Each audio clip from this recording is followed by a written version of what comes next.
For my pleasure. Lower we go, strong rivers flow, lions and beggars, skin to the bone, bring to life what once was only a dream.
There's no ducks. Ducks. I'm paying for this crap now. Well, I'm not paying for it. It's free. It's free. Feeding the ducks. Oh, there we go. Oh, there we go. Just turn on speech chat. I noticed whenever I'm live and I have speech chat on, I like pause for half a minute. I listen to the chat to try to answer them. It kind of looks weird. People may not know what I'm doing. We got Ace in the chat. Speaking of which, what's going on, Edwin? What's up, peeps? What's up, peeps? We got Kate popping, who's locking, and her knees are popping. I don't know why. Just gotta, I don't know, take some Metamucil. I don't know if you gotta take Metamucil. I don't know. I don't know anything about anything. Listen to me, K-pop. I don't know what I'm talking about. Yo, what's going on, Frank? Welcome, welcome. Gonna have Frank on in a couple weeks. It'll be fun. Oh yeah, you kicked too many people. Yo, what's up, Rushbrook? Good to see you. K-pop's kicking people. It's good. You should kick people. You should. Got a good chat so far. I actually renamed this stream because I didn't want it to upset. I wanted to upset people that would be upset. This is a Crystal Light, but there's no aspartame in this. My aspartame comes tomorrow. This one is it's like a tropical punch one or like a coconutty one. It's pretty good. I like it. Apparently, the strawberry lemonade one is the only one with aspartame in it. I think the lemonade one has it in it too. Not 100% sure. But I don't like the lemonade one. I like the lemonade Mios. Those are good. But the lemonade Crystal Lights, that's fine. No, working on a commission from Heroes Con. It's for somebody I know, so I'm kind of making it a little zazzy. He paid for it. So, Cranberry in the chat. What's up, Cranberry? Welcome. Yeah, happy TH to you too. It doesn't read numbers. It doesn't read numbers because when you put links in chat, when you put the links in the chat, it'll then read the link, and if I omit the numbers, it won't read as much of the link. So, no, happy Turkey Day. It's good. It's a good day. Yeah, aspartame. It's good for you. Puts hair in your chest, just like blackroot. The dog did pretty well today. I gotta drink at least 120 ounces of fluid a day. Anyway, everybody should, by the way. That's good for your kidneys. The dog did very well today. Normally, that is the worst. Today is the worst day for her. I mean, it's pretty rough for a few weeks leading into the 4th, because around here they set them off like 2 months ahead of time, and then 2 months later. So, but the 4th is pretty bad for her. But she did very well. We've rigged a thing so that we there's a loud fan going. I don't know if you can hear it right now. And she kind of hides. I had to stack up some of my long boxes. I don't know if you noticed some of my long boxes that are missing. I just stack some of those up so she doesn't. She likes to get behind the furnace, and we don't want her to extinguish the furnace light. So I stacked them so she couldn't get back there. So she lays like next to those and fans on, so she kind of can't hear it. So she did very well staying back there the whole time. It was great. She was wonderful.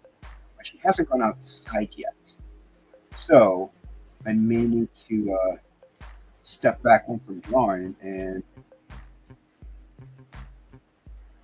once I'm drawing, step back and take her outside if she needs to. If my nephew isn't awake, yeah, the long boxes, yeah, they're gone. They're gone. I think those have my Thor. One of them has my Thors in it. One of them has Absolute One Stormy Night, and then the other one has like I think new books in it that are back recorded. But yeah, I had to stack it 3 high so she doesn't climb over top of it because we had a baby gate in front of it, but she finagled her way around that. I got these in the other day. I got these because thanks to Shelby. I thought I had them. I don't know if I do. I haven't scanned them into my app yet if I do. But thanks to Shelby's Art for Inspiration, which everybody go check out American Discord, YouTube's. He went over these.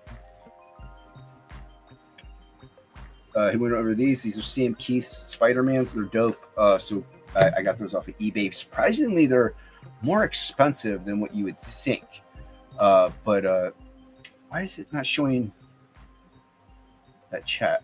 Oh, yeah. I got them. I found them at a great price.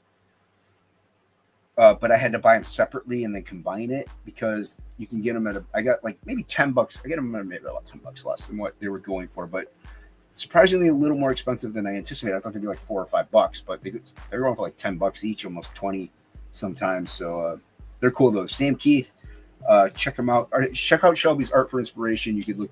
He goes over it, but if you want to pick them up, I recommend it because they're dope. Yeah, it's the Shadow and the Phantom because that's what I'm drawing today. Well, I did it the way I do Frog. I drew the outline first, and then I printed it up. I can even show you. Oh, you'll see it. I'll show you right now. So this is this is what I did in Photoshop. I did the layout in Photoshop. So, and then I'm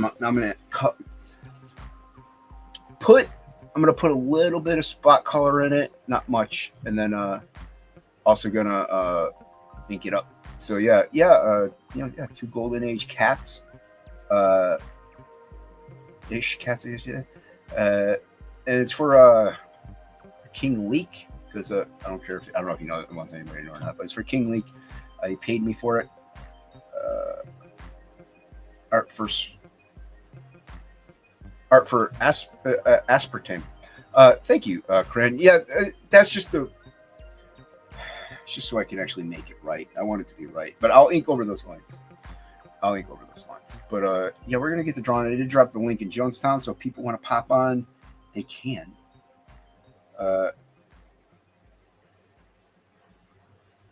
No, your cats. See, I have to read it. I'm pausing. I'm trying not to do that. Your cat's from 1950.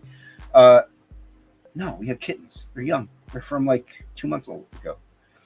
So yeah, but yeah, gonna flip it and we're gonna get to drawing. And I do a speech chat on. So let me turn that on. Where is it?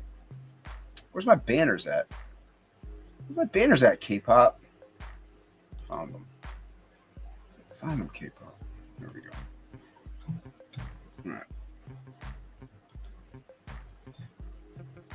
All right. Seattle not supposed to shoot off fireworks, but yeah, we had a pretty good because in our neighborhood they set them off like crazy, but they were doing it for a long while, but they kind of let up around 11:30. There was a couple pops after midnight. Right now, so far nothing.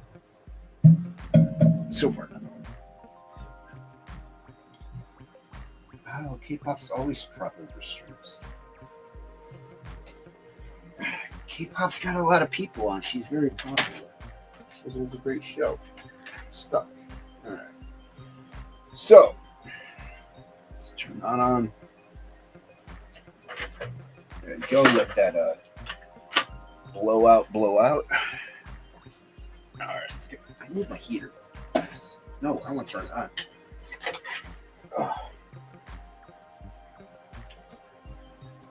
LMAO, yo. Nice kid, Bob. Yeah, we mother grilled, and we had I had a couple cheeseburgers and kielbasa. Some kielbasa. Wait, am I a camera? Okay. Oh, that's cool. Yeah.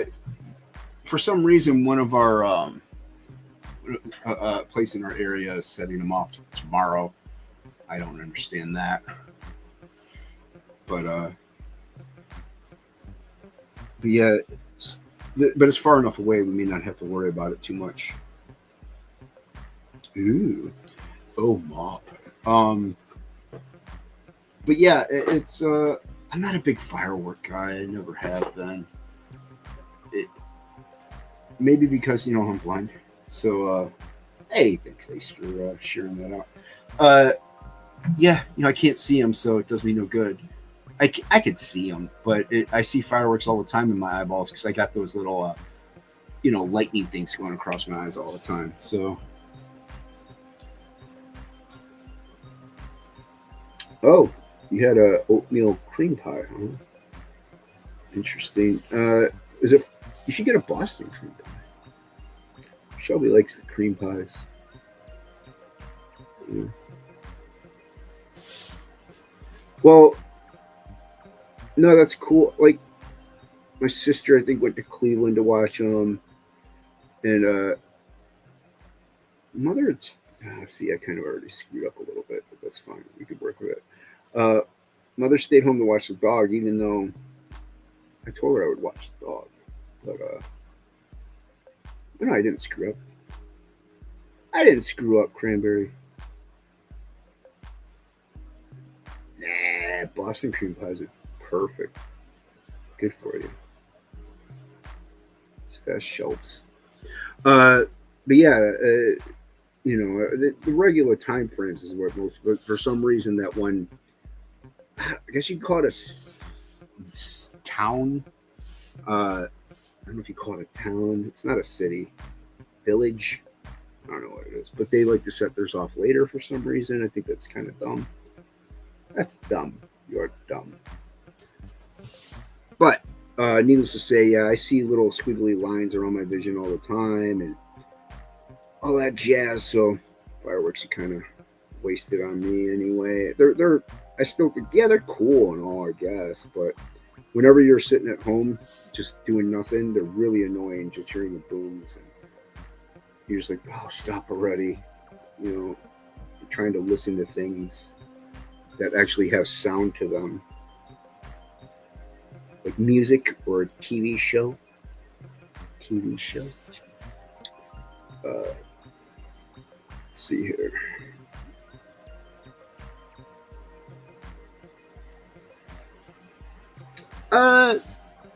Yeah, I mean, I see with the firework display that goes like just now, some squiggly lines happen. It's kind of like electricity, like a Cranberry. What's that called? Where they have the two like antennas and lightning goes in between them. Oh, I forget the name of it. It looks like that. Yeah, it goes haywire like that. But Jacob's ladder. Yeah, it's like a Jacob's ladder.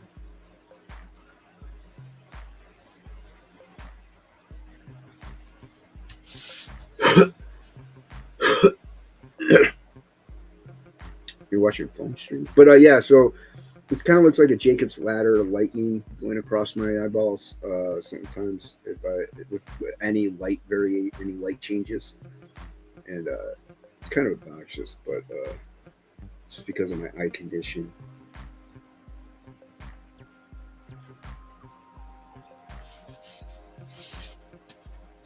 Yeah. Like they're in Frankenstein's lab, the Jacob's ladder, and then also it's in the movie Powder, where he that just shoots out and gets powder. Yeah. Remember that movie Powder? Let me do this. I'm gonna pop this up.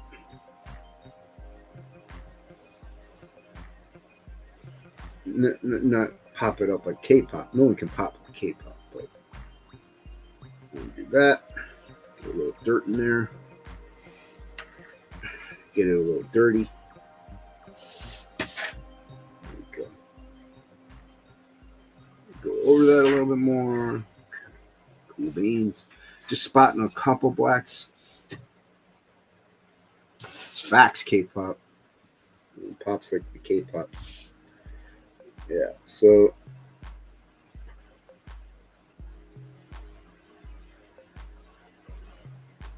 yeah, I mean, with the like the Jacob's ladder effect in my eyeballs, like it is because of my eye condition, and if you get floaters and stuff, obviously get your eyes checked.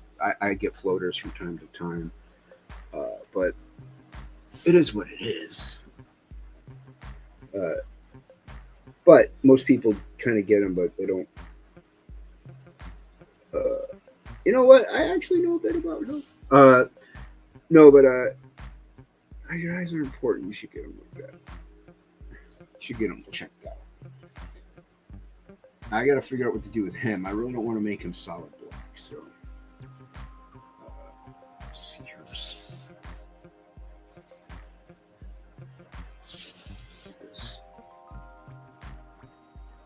Yeah, I mean, I'm sure your eyes are fine. People should get their eyes looked at. Even if you have good eyes, get them looked at. It's expensive, but you can do it. Not expensive as dental. Anything involving your dental is ridiculous. Like, my work has a great health plan, eye care too, but when it comes to dental, it's okay, but yeah. Keeping this dirty. Keeping it dirty, yo. Like, see, this would be no different than me blue lining the outline. If I could see right, I would pencil and blue line it, and it would still be the same. So I don't consider it cheating, even though I'm using Photoshop to draw the underdrawing. I guess you can call it an underdrawing. Betty Davis house.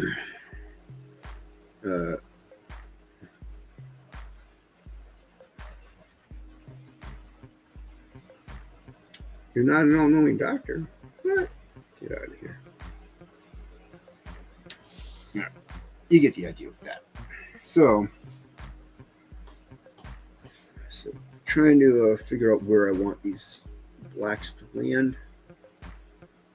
Let's see here. Using the Pentel Pocket Brush Pen. I was watching, I don't know the cat's name, but I saw Pear was in the chat.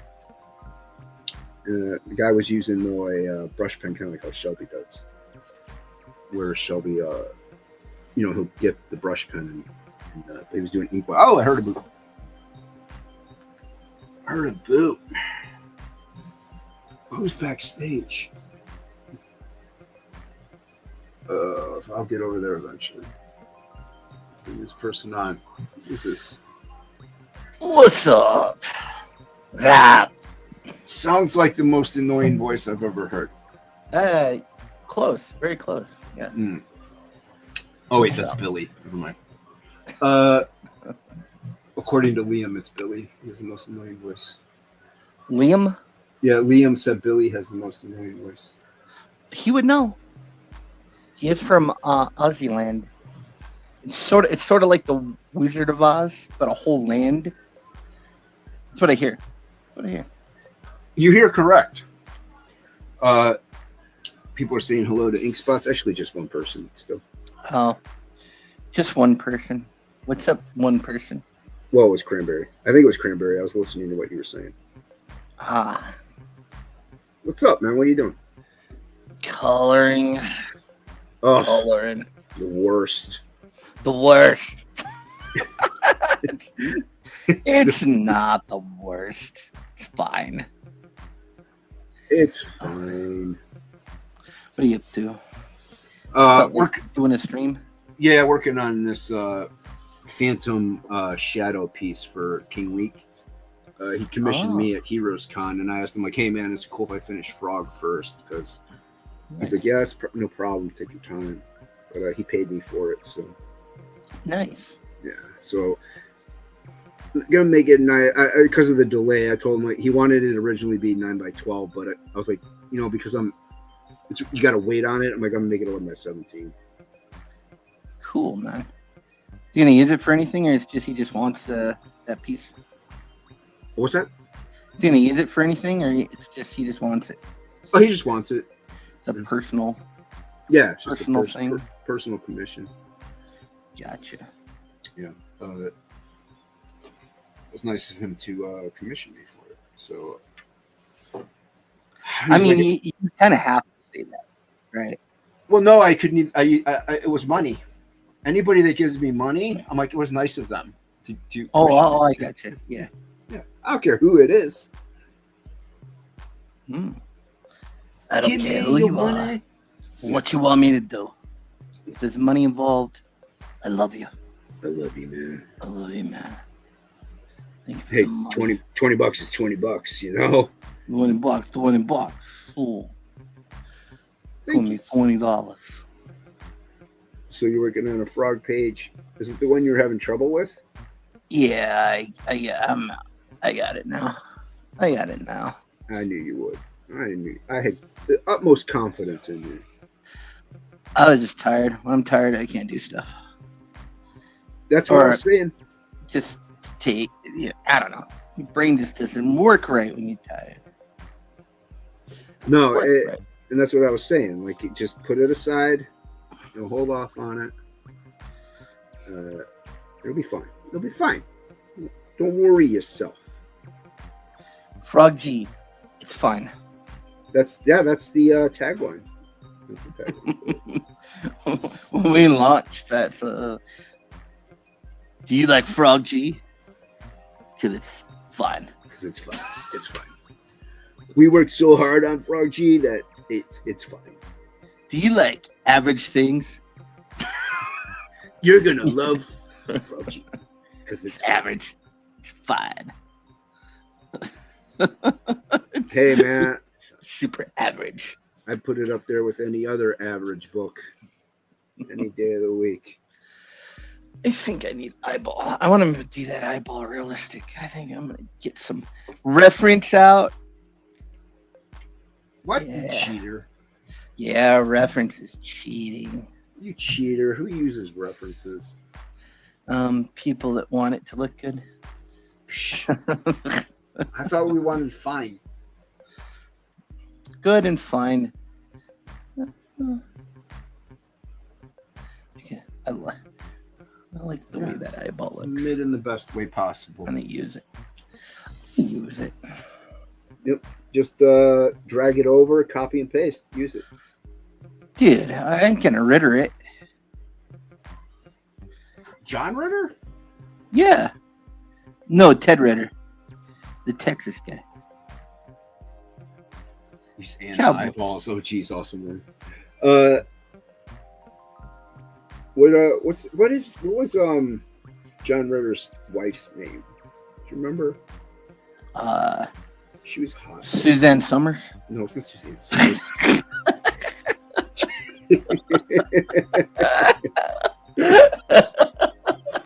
Yes. No, Summers. no, it was some redhead chick. She Dude. did the thigh master.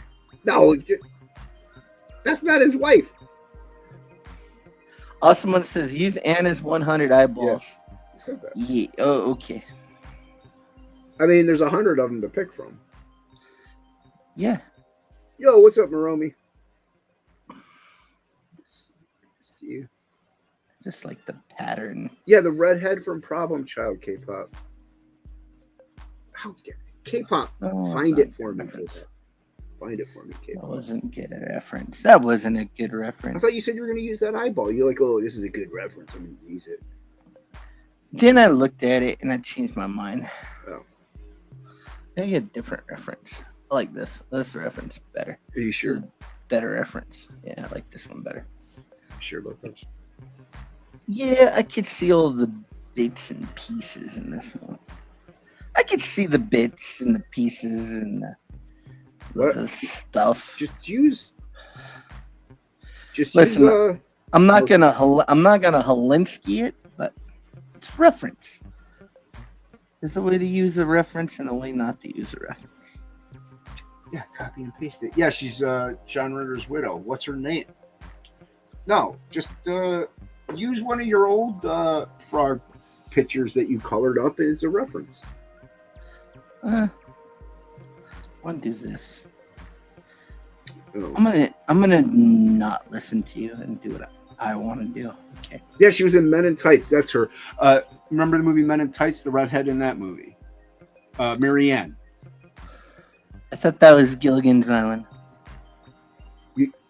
You thought Men in Tights was Gilligan's No, Island? that's where Marianne was. Gilligan's Island. That the wrong one? I didn't hear you because of speech chat. I might have to turn off speech chat. What'd you say? I said Marianne was on Gilligan's Island, dude. You don't.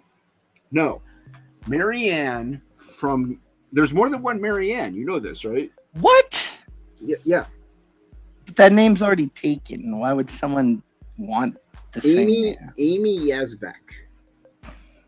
Amy. Sounds like a made-up name to me. No. She was in Mandolins and Tights. My name is Yasmin. My name is Marie Yasminak in Tights. Marie Yasmin. I Amy smoke Yasmin. 3 packs of Pall Malls every day. Every Keep day. me strong.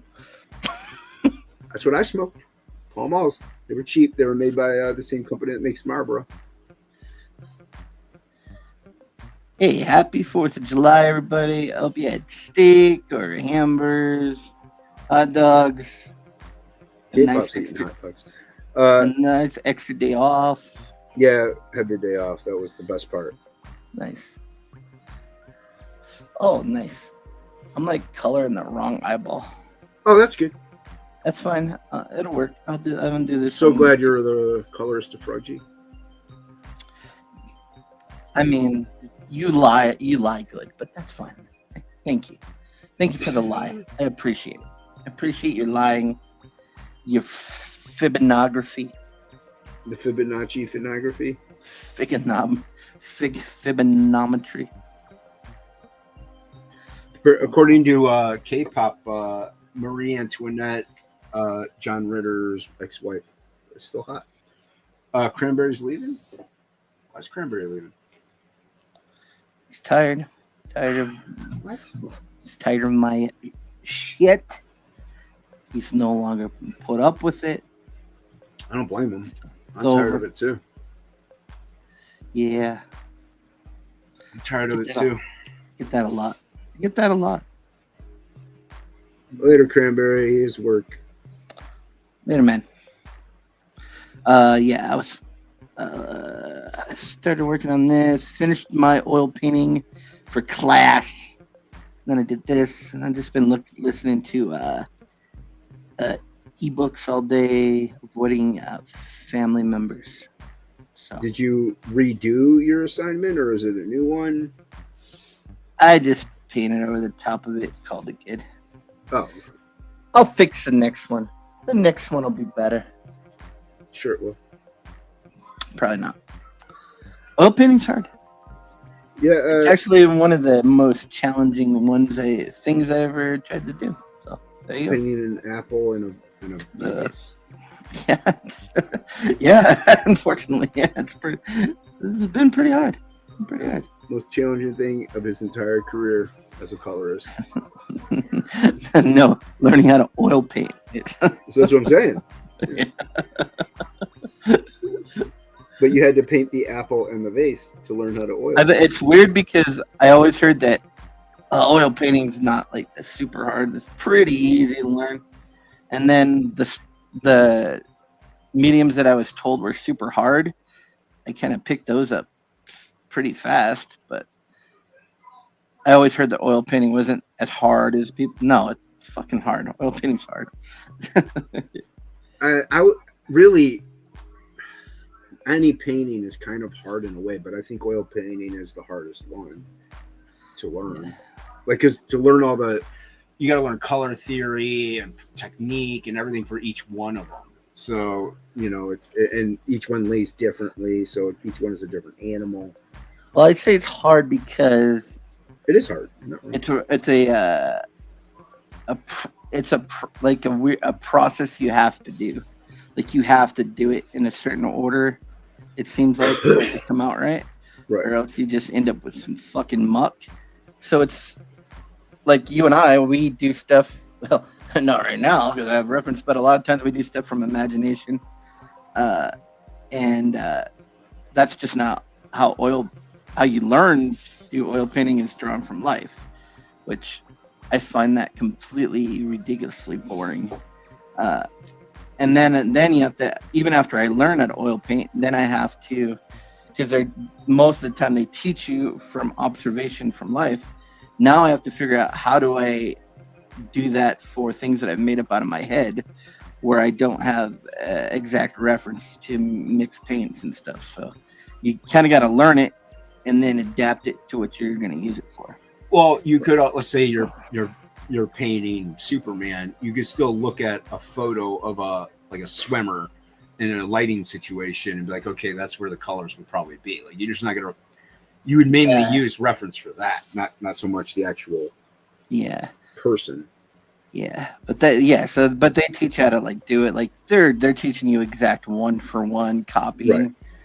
But it's been good for me. It's made me. I've had to be patient with it because, like, I'm way more advanced than the class is teaching, but if I don't go through like the stuff that bores me, I kind of miss stuff that I need to learn. And so like a lot of stuff that I needed to learn was like how much paint do you actually use, like how what surface do I want to use, what brushes work, how to just the handling of the medium is stuff that right. And I've learned a lot of stuff that would probably have taken me a long time to learn on my own.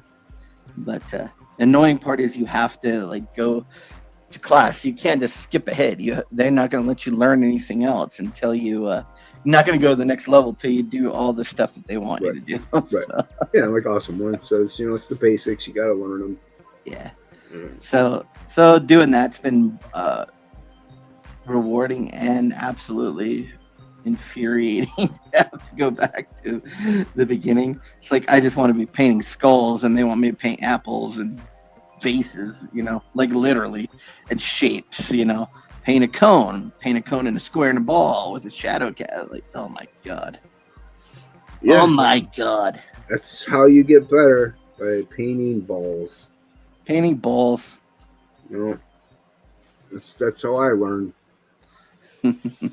painting balls. Yeah. Was that a festival? There's a lot of nude guys. And people were doing face paintings. I'm like, you know what? I'm gonna go a different route. I'm gonna paint your balls. I'm gonna go a different route. I got a great money making idea. I'm here to paint your balls. I specialize in pupil eyeballs. You get the pupil paint white. Perfect. I'm here for the painting of the balls. But yeah, it's I like I said, I oil painted 20 years ago was pretty much how I learned 20 something years ago, and it was fun. I liked it. I just really wish I kept at it. It's just expensive. Yeah, so the class I'm taking is almost $4,000, but it's supposed to take me an entire year to complete the whole course. And then the guy that's teaching it, I guess it's the same exact way that Boris Vallejo paints. Like he learned from him how to do it, and from Boris Vallejo's son actually is mostly where he learned from. So it's the same techniques. And like, yeah, if I'm gonna learn to paint, that's definitely how I want to learn to paint. Yeah. From Yep. someone that was taught at least by a master painter like that. So yeah. So, but yeah, it's expensive, and that's why I think that's part of what's gonna make me stick to it. You know what I mean? Because I paid all that money, so I'm definitely gonna fucking learn it. So. Well, with the technique you're learning, you said it dries a little faster, right? Yeah, it's super thin layers, so they dry very fast. Yeah. So you would be able to do a frog page with it, maybe, or panels even. Yeah, So, I mean, I mostly save it for doing a giant splash or a 2-page or a cover, and we're going to be doing a lot of other kind of other books besides frogs, so yeah. I'll have plenty of chances to like incorporate that into everything. So This is news to me. the news to me, we haven't talked about it since yesterday. I mean, I guess you're just gonna have me do things. I guess. Okay. Well, we both have things. You have things too. No, you. I mean, I'm definitely looking forward to your next Samurai Priest when you get him back out there again, and you have Absolute, you have your Angel character, you have your Indian chick character. I had a bunch of characters. Yeah. Well, the thing is, I go off of like either what the fans like the Samurai, and I like them too. So I'm like, all right, I'm gonna stick with him. I like the Indian chick, so I'm gonna stick with her because I made her in there. I'm like, she looks kind of cool. So I accidentally create characters that get their own story. I don't do character development really. Yeah. I'm not like, oh, I really want a person who is really torn and deeply traumatized by life. No, I'm like, oh, this person looks cool. I mean, I have like, so Metal Liam Rockboy, I have like a personality type and then like a look, and then I have a pretty, like, I written out like 5 or 6 pages of like background, just like this is where the character comes from. But like the character, like everything about the character is not really going to be developed, until the books. It's going to get developed in process. You know what I mean? That's right. How we do Frog too. Like he develops as we're going. Like, oh yeah, what would he? Like his personality comes out in the situations he comes into. So yeah. I don't have anybody I've really ever fully. Everything I've ever created on my own has been like that, though, where I'll just draw the thing and then I'm like, oh, I like this. I'm gonna develop this as a character. Like I've never really done a character sheet, figured out their personality traits and done like their backstory. I've never done any of that stuff. I don't have time. I mean, I do, but I'm super flexible on it. Like if I get into the story and it's not, it's going to change on the fly. Like, all right, nothing's like. I think you really got to just feel that character out. That's what I think. Anyway. No, you. I think anyway. I think you're right. There are plenty of people who like, I've been developing this for 15 years. I mean, that's fine. That's crazy, but okay. I think that gets boring for people though too. It's like, here's like my whole universe. I got it. It's like, I don't know, dude. Just make a cool story. Like if you're gonna make a cool story and you get halfway into it and your universe or whatever you came up with doesn't work, well, it's got to change. So. Like I like if you look at like the Lucian's a good example. He's been working on developing that concept for years, like before the book even came out. He's been working on that concept. That's really not a universe. Yeah, like that's what I'm talking about though. Like something like that and that's that's dedication. I've never done that, and also the universe thing. I don't get it either. Yeah, I hate it when there's like you're trying to come up with like I don't think you can bring out all the lore and everything till people actually like the character that you make. Not only that, if you're building an entire universe and you're 46 years old, yeah, you got what? Maybe 30, 40 years of making that universe. Marvel was around for a long time before they developed their universe, really. So, and even they're still developing. So, it's like, you there's no way to really do it, and you're one person. You're not a major corporation. I don't know. I think you could do it. Mignola did it. Yeah, he did it at a good time though, and he kind of has a universe, but it revolves around one character. Yeah. Which also, though, that character is already established in a universe that's been established, like, you know, demons and monsters. Like, you can look all that stuff up. He doesn't need to build Osmotus. Osmotus is already a person. You know what I mean? He just needs to make the stories. Yeah. But to start from scratch, that's a pretty massive undertaking. If you say so. I don't know. I don't think it's that hard. To create an entire universe I don't think it's that hard. I also don't think it's necessary. Maybe that's what I'm kind of alluding to. Yeah, I mean, I want to be always flexible with whatever I'm doing. It's like if something's cool, I just want to go that direction. I don't want to like come up with a good idea and be like, "Oh no, you're limited because remember you came up with this. This is the rules." No. Well, I don't want that. Also, like I could say, well, in the universe of Frog G, like, yeah, it's more or less just like in his life expectancy is what you kind of refer. But people are just used to hearing the word universe. So if we were like in the universe of Metal Mayhem Rock Boy, it's like, well, it's not. He's not going to go time space. I mean, that's true, also. But yeah, it's not like he's going to traverse space and time. I mean, he could, I don't know, but you know what I'm saying. I mean, I do have a storyline that involves that. Yeah. Well, but yeah. I mean, I have. You know what I'm getting. I just used it as an example because you're here. It's your character. Yeah. I don't know. I don't consider Absolute to be a universe, but I would say, you know, in the world of Absolute, you could say in the universe, even though it's pretty localized. The universe, it's a setting for things to happen. The universe is a setting for everything to happen. Yeah, that's it. That's what it is. So everything takes place in the universe. Even if it takes place outside of the universe, it takes place in another universe. So it takes place in the universe. Shut up. What you getting at? Get out of here. I mean, just saying.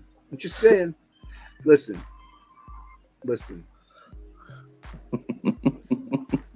Shellbean. Dude, he did a stream today. He drew a Gambit on a sketch cover. I hate him. It's so good. He used those Ohuhu markers. Yeah, it looked like it could be the cover. Oh, he used the cheap markers and it looked good, huh? He was like, yeah, it's okay. He didn't really like the way that the cover itself handled them, but it was really good, dude. It was really good.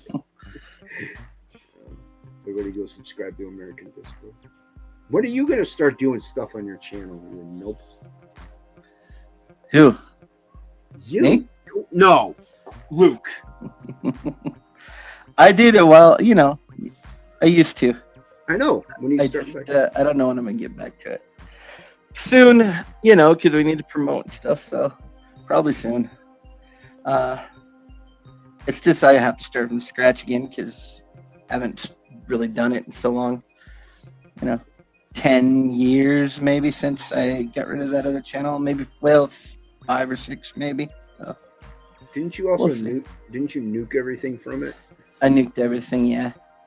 I was one of the first, start, after everything kind of started, I kind of did my show, one of the first ones that was, trying to dip my toe in there after You Know Who started. And so, I was doing pretty good, but I just got mad and stopped doing it. So I mean, I do remember I was on a bit of your show. You were working on Frog still whenever you were when you nuked it, the first Frog. Did I still have it back? I was on. Oh, okay. I don't know. I used to have the like. I know someone else came up. Maybe it was Piper, where they did the shit show. But I had the original. My original show was the shit show, and I had like a lot of the comic creators that aren't around even anymore on there. Definitely, Cool. I had Rich Ayala on there. I had Skid Comics on there. Yo, what's up, Dale? Dale wants to know who's you know who. You know. You knew what this was. You No, know. Piper has the F It show. She doesn't have Okay, yeah, I had the shit show, and it went on for like a year, 2 years maybe, and it was doing pretty good. And then I had people that came in, they wanted to fuck with me, and it wasn't worth it when people are screwing around and you're trying to do comics and then try to do internet stuff at the same time. I don't know. I found it very hard to keep up with both because It is. when you're trying to run a structured channel like that, where you're actually trying to go, do the algorithm and everything, it takes a lot of time. It's like it takes a lot of time that takes away from creating anything. So I gave up on the algorithm and just started because you know how I grew my channel. I had the surgery and I was uploading videos because of it. yeah, But I knew because of the algorithm that it would trigger it and I would gain subscribers. But I know how to do it, but I stopped doing it because that's not what I'm here for. I just have the subscribers now. But I mainly just do it. I go live. I do whatever because I stopped caring about the algorithm. I'm not here for that. And if you focus on that, though, yeah, dude, it's super time consuming. yeah, it's like trying to get the videos down the right amount of time, and then you're trying to see like, okay, what's trending now? Can I do any kind of topic that's going to kind of line up with what the when you try to do that, it's makes it less fun too. So Yeah, well, that's what I tell everybody. If you want to grow your channel, at least try to have fun doing it and focus on what you like. That way you don't get burnt out. You'll grow slowly because you're not doing the real trick, but you'll at least have fun while you're doing it. I mean, I was growing fast, but I probably would have got struck or something because my content was not very friendly. So Well, not just that.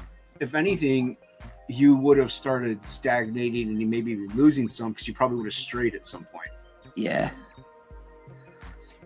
Yeah, I didn't know that. Awesome. On YouTube isn't recommending independent channels anymore. Doesn't do what now anymore? Recommend independent channels much anymore. Yeah. They're greedy. They want all the money now. Yeah. They want you to make them content, but they keep the money. Yeah, but that's why like what you were doing, yeah, but you get burnt out, and also you're not making content you like. So once you stray from that, you're like, you know what, I'm done. I don't want to do this. I'm going to go to my own thing and start doing stuff about like just artwork and how to paint. People are going to just unsubscribe because it's like, oh, he's not talking about the poisoned water at Dairy Mart anymore. Like he's talking about comics. I don't care about comics. Yeah. For me, it was just time, and it wasn't worth putting up with the bullshit. But it is good to have presence on there. But now everybody streams, so it's like Everybody goes live, dude. so whenever you go live, someone else is going to be doing the same thing. I checked before I went live, and yeah, there's people that I either am subscribed to or not that do comic book content they're live. You can't, dude. You can't anymore. Plus you don't own the internet. There's a few people obviously I try not to overstream, but mainly because of our cross audience platforms, not because I want to be nice. It's because if I'm streaming and Luke's streaming, we have the same audience. It's stupid. Yeah. Streaming I ain't just want- overrated deal. Right now, I want to get these comics done and get them out there. I've got some ideas for doing some local distribution. Kind of get the idea from Flying Feline and Luke selling those comic racks that they're doing. Mhm.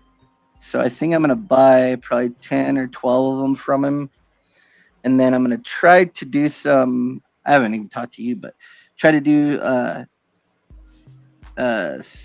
some trades with some other comic artists, or maybe even buy the rights for them to let me print their comics up, but in a 24-page format, and then probably lesser quality. It'd be more like a newsprint or something like that.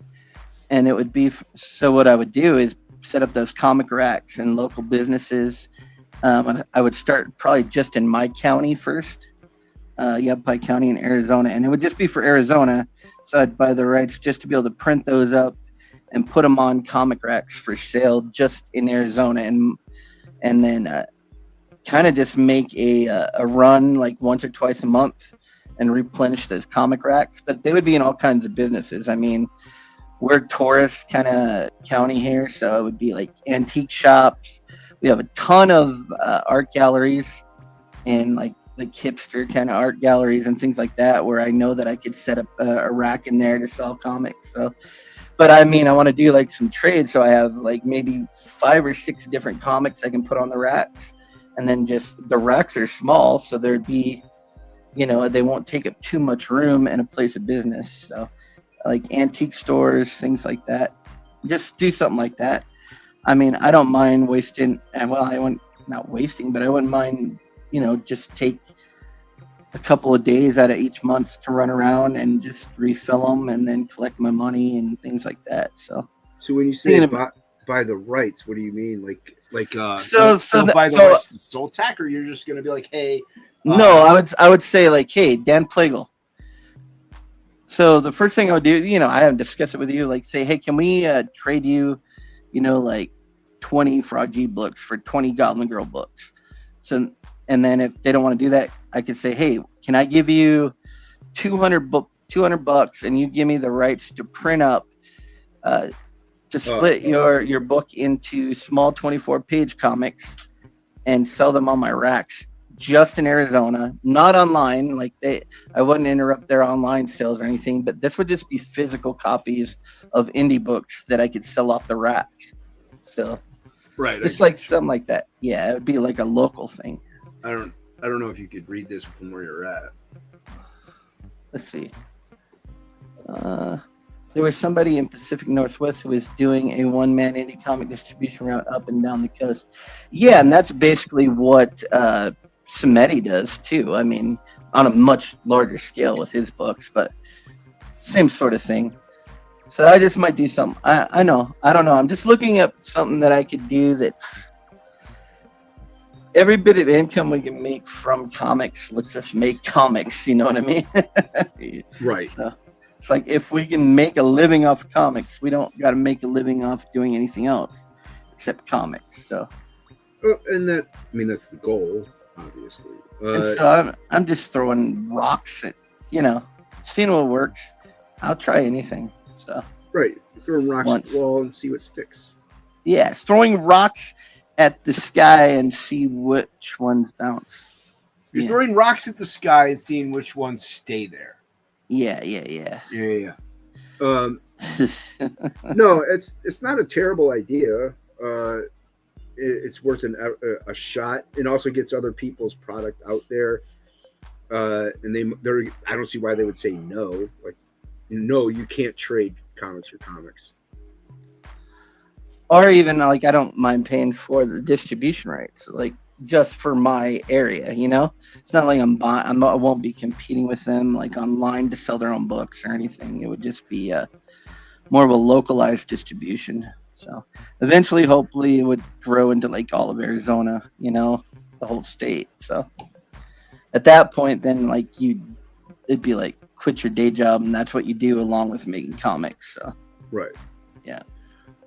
Well, with us, it's tough to quit the day job. We need medical insurance. We need the medical. So it gets you every time. No, like I said, if somebody's like, yeah, I'll trade you 10 for 10, that's fine. Because they could sell, like if you trade him 10 Frog books for 10 Goblin Girl books, he could sell those 10 into a comic shop and, make the kickback. Or at a con or whatever. Or at a con, yeah. Yeah, I mean, it's just something to try out. I'm trying out everything, dude.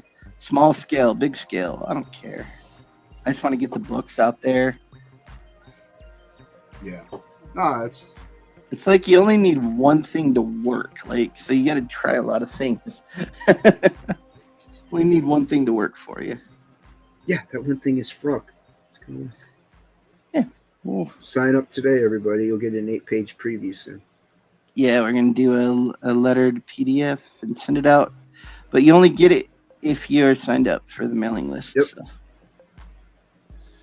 Yeah.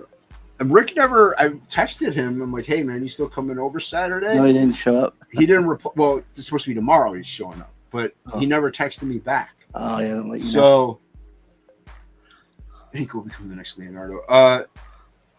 No, yeah, he never texted me back. So it's not like I can be like, what time? I need to know a time that you're going to be here. So I don't think he's coming over tomorrow. So maybe we could even letter it tomorrow, or you want to do that next week? It's fine. Oh, we can write it. That's fine. I mean, we could write the whole book in a day. It's just writing. Yeah, I'd rather just would get those 8 pages done because I do want to spend some more time. No, I know. trying I'm to get kidding. trying to get pages done. So. I was taking a jab at writers. Oh, yeah, that's always fun. I like doing that too. Yep. It's my favorite. Yeah, it's just writing. It's the easiest part of the whole process. They know they're not very important. It's fine. I mean, this is the first time I'm ever hearing this discussion. So Art is more better than writing. I know someone wrote it last night, like hot take. Like how is that a hot take, dude? That it's like every other week that is that a hot take. I like it when people say hot take because it's never hot take. I've never heard one person go, "Hey, hot take," and then they say something insanely controversial that I'm like, "Whoa, easy, Tiger, pump the brakes, son." No, never has it ever happened. I got a hot take for you. You're supposed to be a writer and come up with something original, and then you rehash old stuff and say hot take. Cold take. There you go, Kate. Maybe you should not be a writer. Here's Hot my take. hot Hot take. take. Hot take. You should stop writing. Hot take. Hot take. I like to get writers fired up. Everybody knows it. My favorite, like I like Stokes the writer, but also I love to like get him. He gets mad easy, so he's Dude. fun to mess with. So, like, This is the thing. Yeah, I saw him on the stream. I liked him just fine. You know, he seemed very he seemed like a smart dude, very well spoken, I guess. But like he seemed nice enough and everything. I don't know him personally. He seemed like a nice guy, but yeah, don't like he got upset. But dude, that saying all that, like I think he's a nice guy. I'm not trying to bash Stokes the writer, but Kami Mark had a stream today. Billy was on, and I guess Stokes the writer replied to one of Kami Mark's things. oh no! and Kami Mark's like, I don't know who Stokes the writer is, and then Billy. Oh, Billy chimed in as to having who fun he is. too. Yeah. So. Yeah. Yeah, but no, everybody go follow Stokes the writer. Yes. It seems like you back his book, you won't regret it. He's got a book called "I Don't Give a Fuck About Aliens." Yep. Yeah, go it's- check it out. It's doing pretty well. It's on Kickstarter, Yep. and it's a boob book, It's a big book. but it looks good. So It does grab look good. Yeah. Grab The art looks good. The story sounds fun, but it is a book. It is a book. That's why he got mad at me because I called it a boob book. Called it a book. I mean, you know what? Hey, if I'm making large-breasted women in my comic as a thing, it's going to sell the book more. Like it's just going to. It's Well, not a that's terrible basically what I movie. said. I said, oh, Right. those boob covers are really going to sell that book. Yeah. And then he got really offended. It's like No, you're Dude. actually being nice. You're actually being I didn't mean it as a slight. diss. Yeah. But also, the first cover on there looks like 2 alien chicks are going to eat each other out. I mean, that's kind of a boob book thing with their tits out, legs spread. So, I mean, what else will you call it? Especially since it's on Kickstarter, that's kind of known for that sort of thing. So, But it does. The art is good, and the writing sounds like it's a fun concept. So go check it out. Jason's got us covered. What's my best cover? No, I said you got us covered. Oh, You're nicer than me. Everybody knows it. Well, it's fine. I'm just a better liar. I'm a better person. I'm better at lying than you are. No, I'm a better person than you are. Ink spots. Yeah, I'm just a better person. I'm just a better person all around.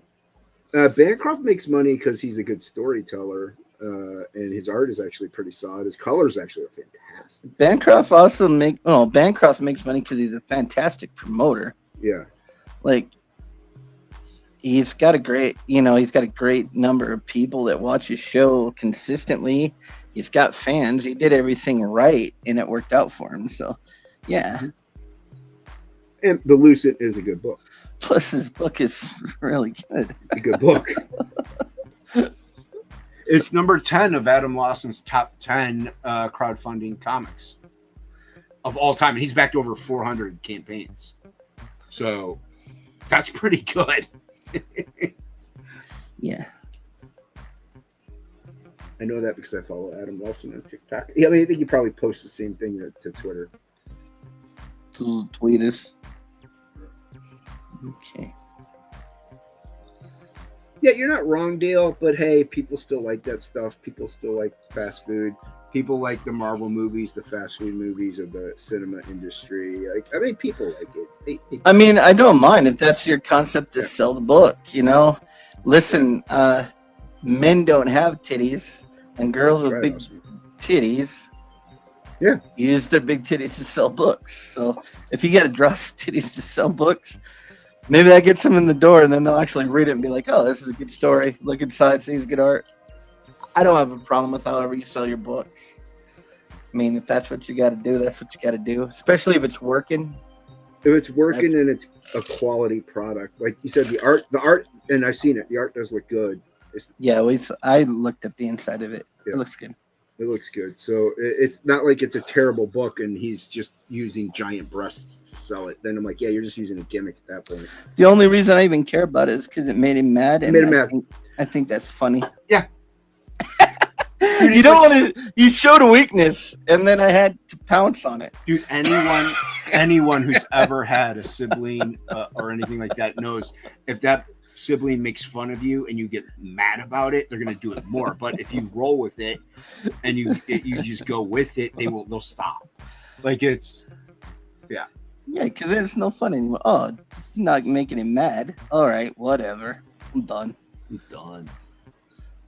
Nice boob book. I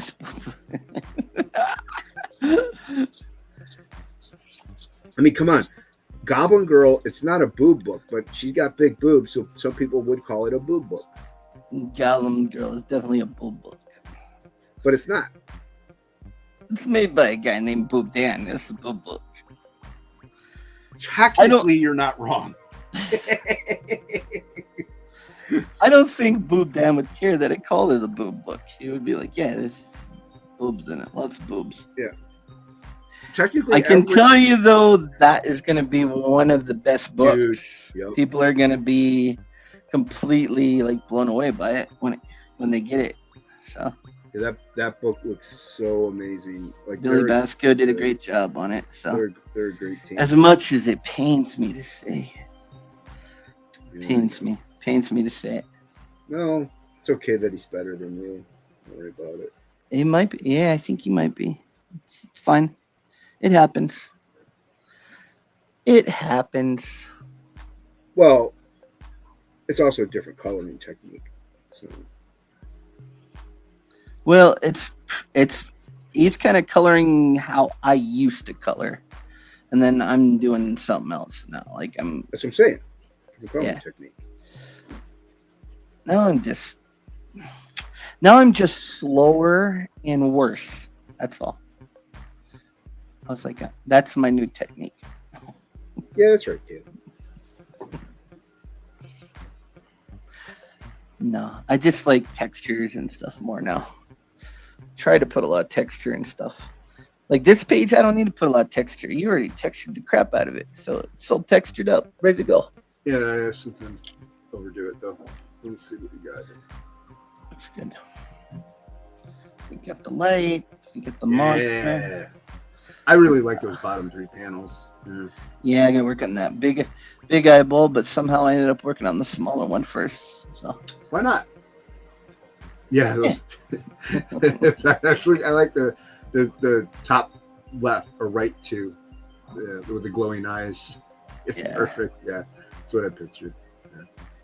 Dope. Yeah, that's cool. And he lights up his lantern. He sees the plant man.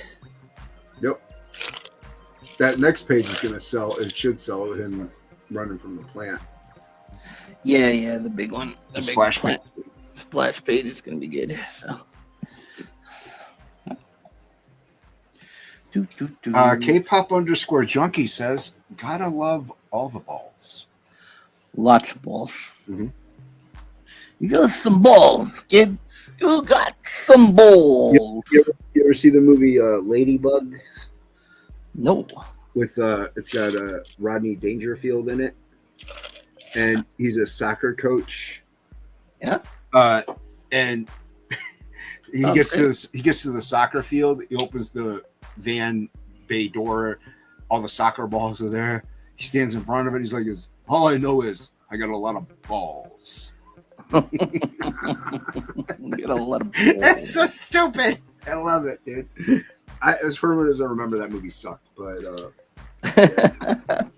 no, I watched The Irishman yesterday, and I felt like I wasted 3.5 hours of my life. Yeah, it just was not worth what.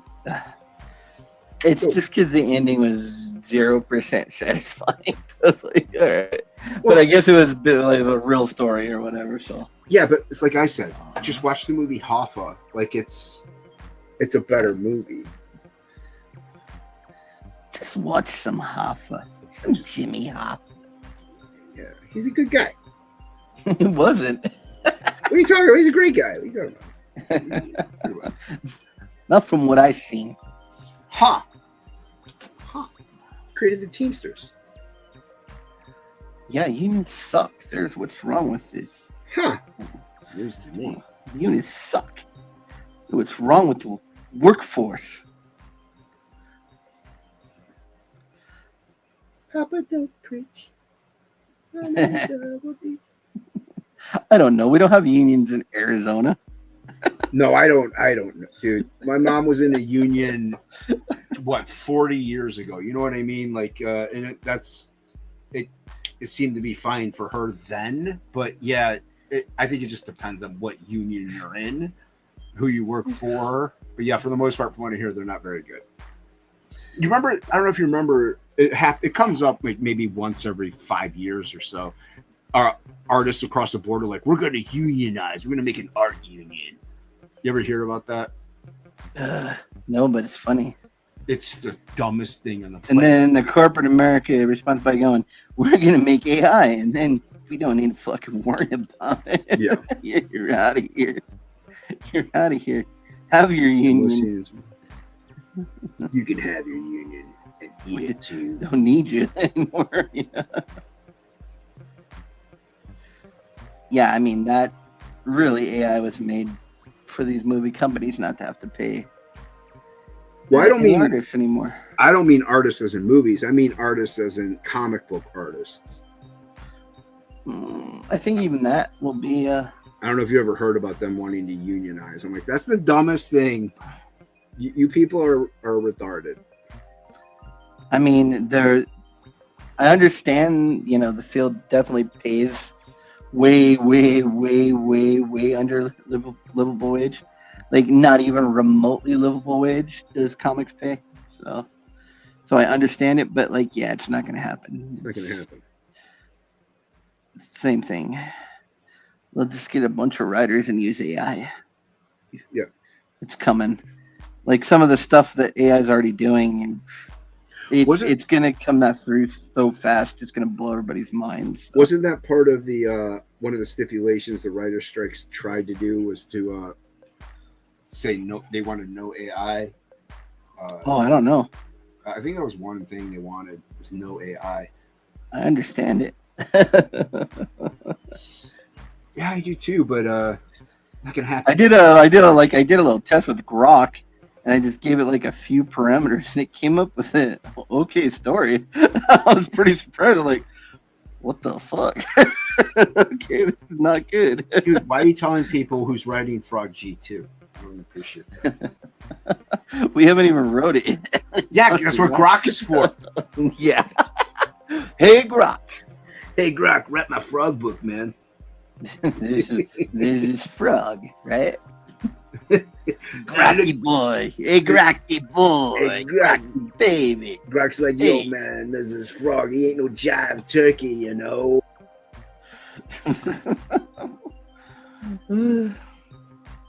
Yeah. Yeah. Yeah. Also, when Yeah, Columfish it's said that, that's, I mean, with AI, it's going to replace a lot of things, a lot of tasks, but people are still going to want this. They're still going to want a piece of paper with some artwork on it and hold it. They're going to want that. Like, I mean, Yeah. you just got to keep at it and fight for it in a way. Yeah, like the estimated date they say is going to be around 2050 Yeah. when AI absolutely takes over all. Well, that's the date for it to take over most creative jobs would be 2050. Silvar. What's up, Silvar? See you later. He was lurking, I guess. Okay, I won't watch. Okay, later. I guess Silvar's leaving, but it was good that he was here. I don't know. Or maybe he's AI. Maybe he's AI. Yeah. Well, hey, we're still on your side. You know, I for one am not ashamed to bow down before my AI overlords. But no, like people can put into an AI generated field, phantom and shadow, sketchy art style, and it would pop up something probably pretty cool. Like it probably would, but you're not. You can print it out. Yay, whoop-de-doo. It's still not. A human didn't make it. People are still going to want that human interaction. I think most artists need to go to traditional. Yep. You still are going to be able to get way more unique art styles and have original art. So yeah, people are going to want. It's kind of like how you can get a machine-made table, but if you have somebody make you a table out of wood, there's still that person. Like they still exist. There's just not as many of them now.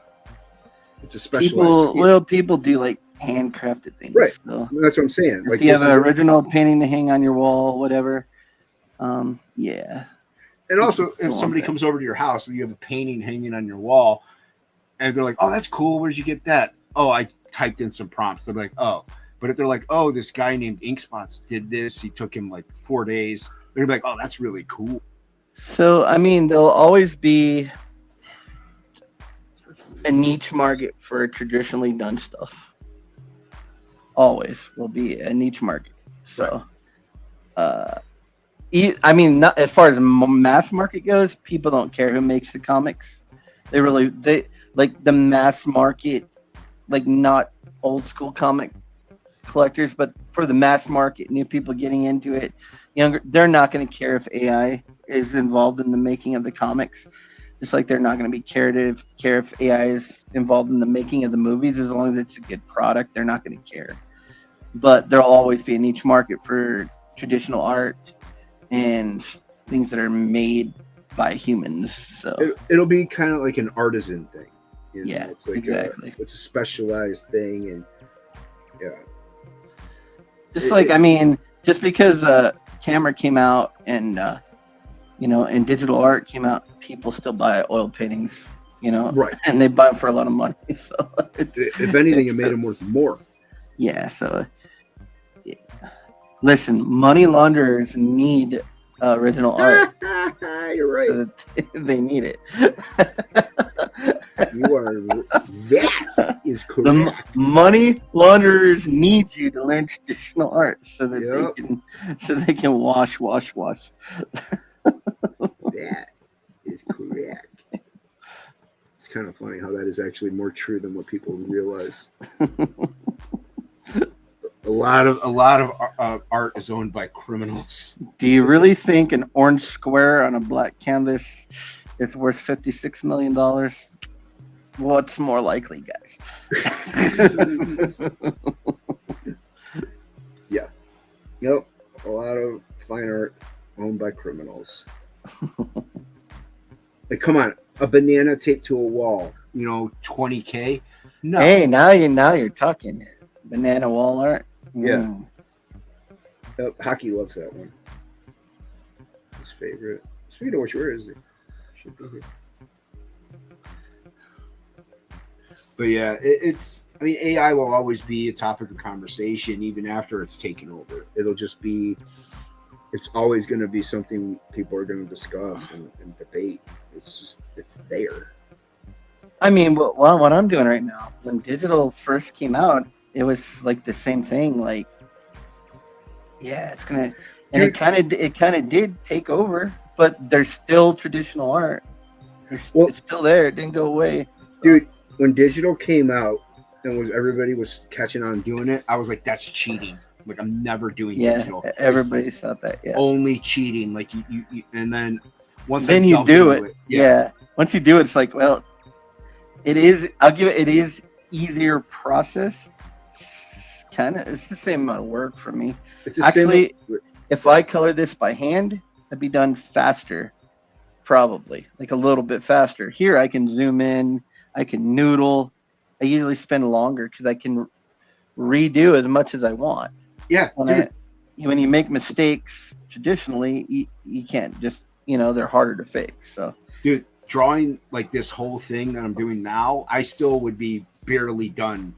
Like, I would still be like working in this zone here because I'd be zoomed in, making sure everything's cross-hatched perfectly, going in with whiting things like as I'm working. It would just take longer. This is a lot faster. Like, I can ink faster than I can ink traditionally than I can digitally for sure. That's why frog pages were pretty quick because I was doing the outline digital, but once I printed it, was detailing it with traditional materials, it went so fast because it's just faster. There's only so much things you could do on a little piece of paper. You can't zoom in that much. You can. You just need a magnifying glass.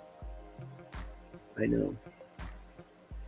I know, man. I know, because I had to use my phone as a magnifier to draw some of them lines.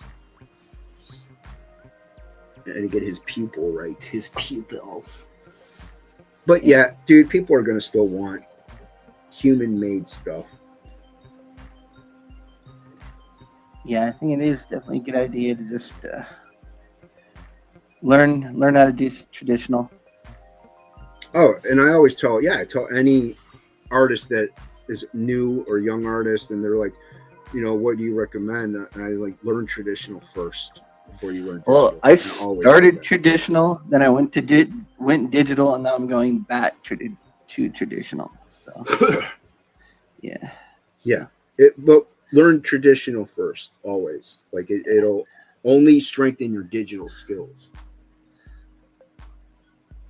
And honestly, the other way around too. If you were once you learn traditional, you go into digital, and you can use traditional processes. They're just easier to do.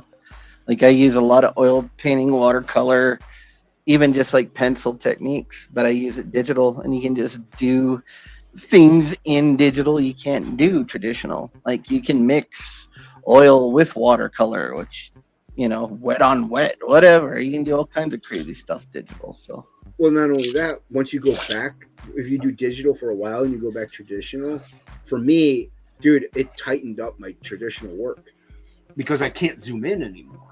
So, you know what I mean? So I got a lot quicker and tighter on my traditional stuff. It made it even better. I think it did like the opposite. Like, me working traditional made me better at digital because I had to be more precise with like when I'm doing oil painting. Like, I screwed that one up last night. Like, you got to be super, super careful and precise with what you're laying down. So the same things that make traditional hard actually make you a lot better at other stuff. So at digital, for me anyway, for what I do. Well, either way, start off working traditionally, Jay's no like, matter what. whatever. Just do it. do the thing. Just do the thing. Don't Do the listen. thing. Don't listen to Get the this. stuff. Do the thing. Don't listen. watch The Irishman. Don't watch The Irishman. You'll Do the get thing. lose 3 hours of your life. Yeah. Watch Chompy instead. What is that? Wait, watch what? Chompy. What's Chompy? Shelby's always telling everybody to watch it. It's about it's a scary movie. Some guy has a giant mouth and he eats everybody. Okay. Yeah, don't do that either. That seems like a waste of time. Shelby, That seems like a waste of time. Shelby's always recommending it. I'd like to say like and subscribe, all 3 people watching right now. It is the 4th of July. You know. Just you can make your dreams come true. That's right, awesome one. And if you're watching on Twitter or X, thanks. I won't be streaming there too much longer, maybe. Mainly because this is free right now. So, Zaid does that new Comics, thing not stream over there? Zaid Comics says it's about Joe Quesada. Well, if I'm gonna pay for restream, and I'm pretty sure I could stream to X. Oh, thanks, Phil. Yeah, Phil Diaz in the chat. Yeah, I'm doing a King League paid for a Shadow Phantom mash piece, so doing that up for him. But no, with restream, I can stream to multiple platforms, but I just gotta pay for it, and I'm not doing that till the end of next week.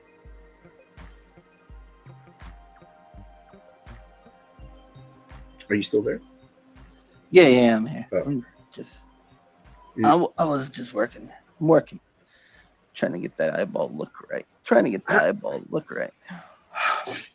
Phil, I'm gonna read I will read the people, and then I will send it to Ink. But they're sketch covers. I don't want to send them to Ink, but then I'll send him, and then he can read it.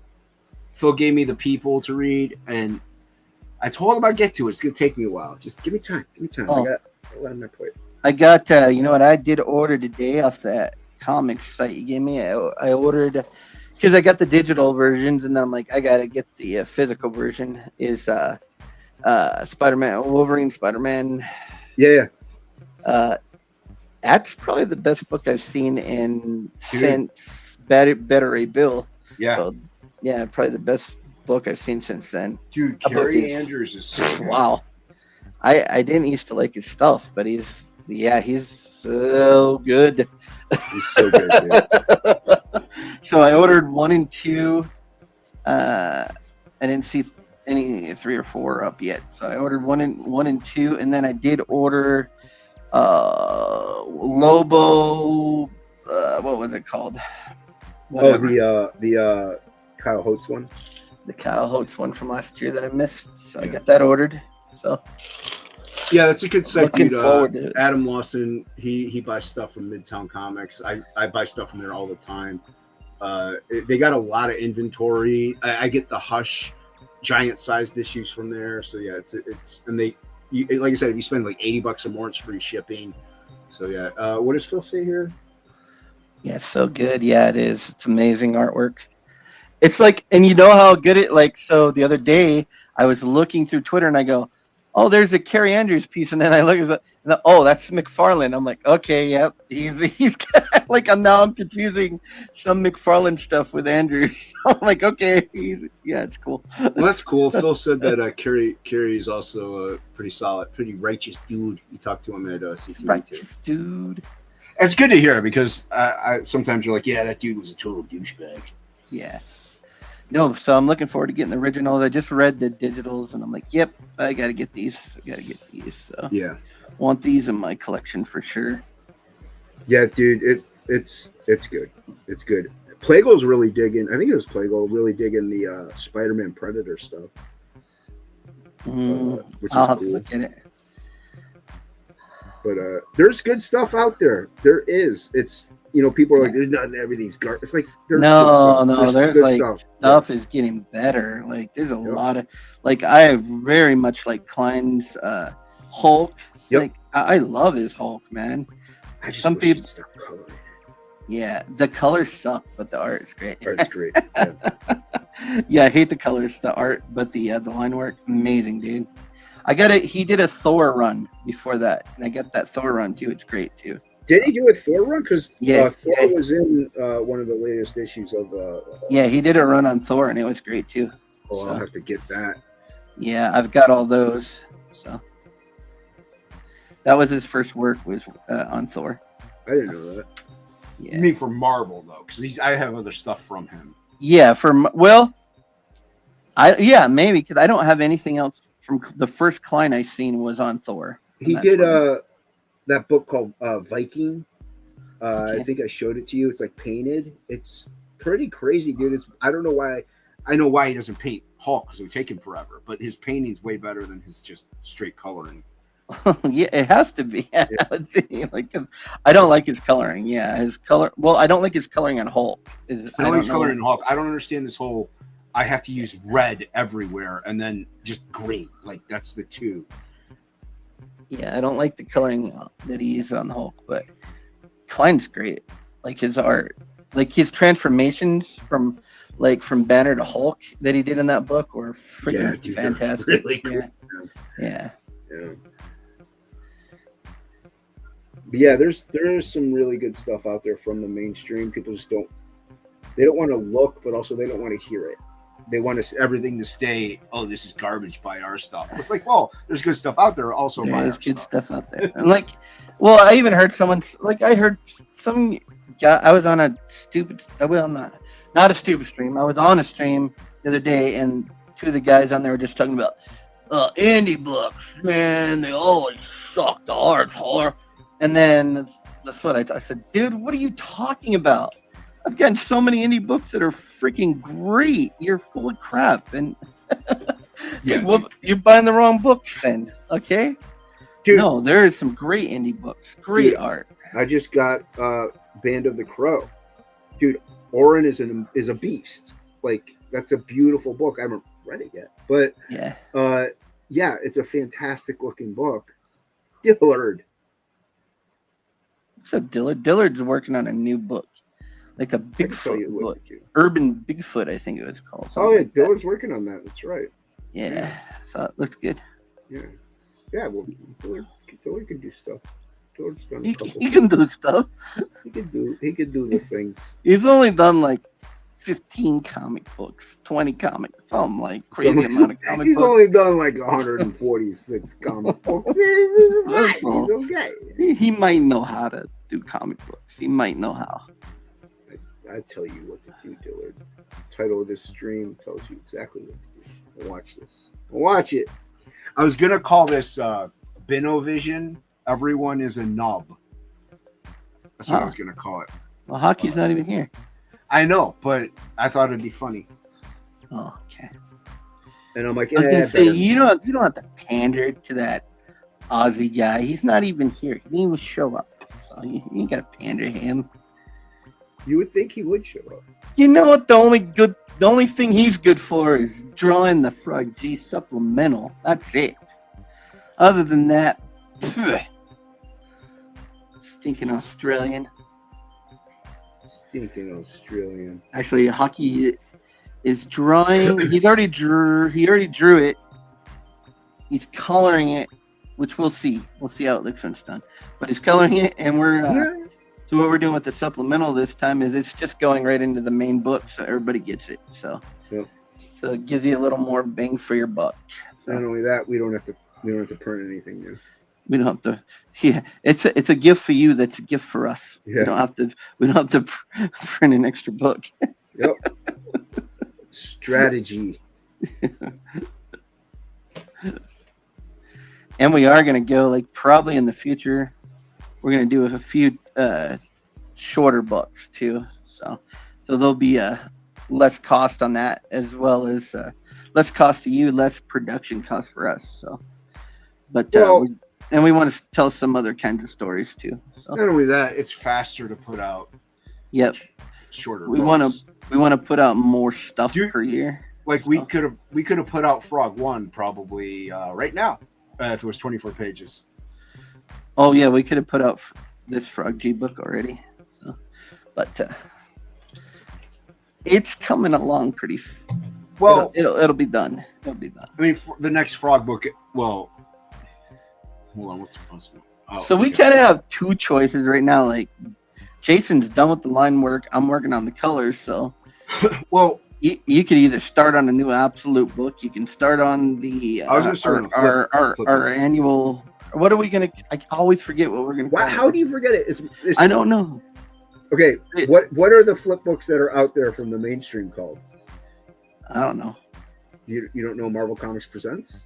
Oh yeah, we're calling it Unhinged Comics Presents. No, we're calling it Unhinged Inks Presents. That's what we're calling it. But it's gonna have 12. It's gonna be a 24-pager. It's gonna have a story completely by Jason, a story completely by me. Probably gonna oil paint mine, or do some kind of like full rendering on mine. Either full rendered pencil or watercolor or oil paint. I haven't decided yet, but it's where we can tell some other stories, other characters, and introduce them. And then we're gonna try to put out at least one of those a year. May not be by Jason and I. We have tons of other talented artists that may want to get in on it. So we may next Unhinged Ink Presents may have 2 different artists in it, but they'll just be telling like 12-page stories in it. And then we have Metal Man Rock Boy. Jason has his whole Absolute universe that he can draw from, and lots of stories he wants to do from that. I'm going to get Metal Man Rock Boy out there, but also Metal Man Rock Boy is going to be floppy. It's going to be 24-page issues. So, and it'll probably be in a campaign so it might have 2 24-page comics in one campaign. So things like that, just so we get more material out. Like we want to get a lot more stuff out. We have a lot of ideas, and we're old, so we got to get them out there. Yeah, before we die. Before we both die, we want to get them out there. Especially you with breaking your neck constantly in ribs and yeah. But no, yeah, we got a lot of stuff in the pipeline. But the next Frog book is going to be the next Frog G book is the Frog G3, and that's going to be 48 pages also. But after that, the Frog G books will be one shots but bigger stories. So there will be more pages. And also, someone wants to know if the Metal Man plays in a band. It's not Murder Falcon. No, but his powers are music based. They're based on his father is a Lord of Rock, and that makes him a demigod, and he's able to take music and turn music into constructs, kind of like Iron Man turns his willpower into constructs. So pretty much whatever he can imagine. You mean Green Lantern? Yeah, what did I say? Iron Man. Iron Man's awesome. It's like Jimmy Reyes is on my show right now. No, so like Green Lantern can take this constructs of will and transform them into whatever he wills. It's just sort of the same with Metal Man Rock Boy. So yeah, it's gonna be cool. Yeah, I'm looking forward to Batman. Flying through the sky. I'm looking forward for a Batman using his repulsor rays. Yeah. Awesome. It's gonna be so cool, dude. That was it. That was great. That was a pure Jimmy Reyes moment. That was a pure Jimmy Reyes. That was awesome. Actually, it wasn't because I knew what I know. You talking know about. I just said the wrong thing. But the good old days. The good old days. The good old days. I don't know. Awesome one. Maybe he can. Yeah, Jimmy left Jonestown. I don't know. I'm just acknowledging Man Boy Woman thing. Let's see. Does Metal Man? Can he beat the Man Boy Woman playing violin in Umbrella Academy? I have no idea. That's why I said sure, because I didn't understand anything he said. I know what he's saying. I know who he's talking about. He's talking about the only dude I ever wanted to bang. Brad Pitt? Juno. Whatever. Oh, Elliot Page. Elliot Page. She's the only dude I ever wanted to bang. Not anymore, but she grew some balls. I don't know if she grew any, but I don't know. Did they Are balls part of the package, or do they only get the fake ween? I'm not sure how. Well, they what's do her that. name now? Is it Edgar Page? What is it? Edgar. Edgar Allan Page. Skin suit. Edgar Allan Page. That's what it was. He'd be the fat Hawaiian playing a ukulele. Sure. No, Metal Man Rock Boy. It'll be cool. It'll be Yeah, it's cool. gonna be fun. It'll be really fun once you draw it. You already talked about this, Jason. How are you talking about, dude? You know what I'm talking about. Yeah. You'll Remember. see. We've Dude, already I don't talked remember. I about it. drink aspartame, remember? So I have a bad memory. You guys will see. It's gonna happen. It's gonna be good. Huh. Interesting. Just like how Frog G2 is going to get colored one day. I joke. I bust the cojones. I got to. Somebody's got to keep this train in line.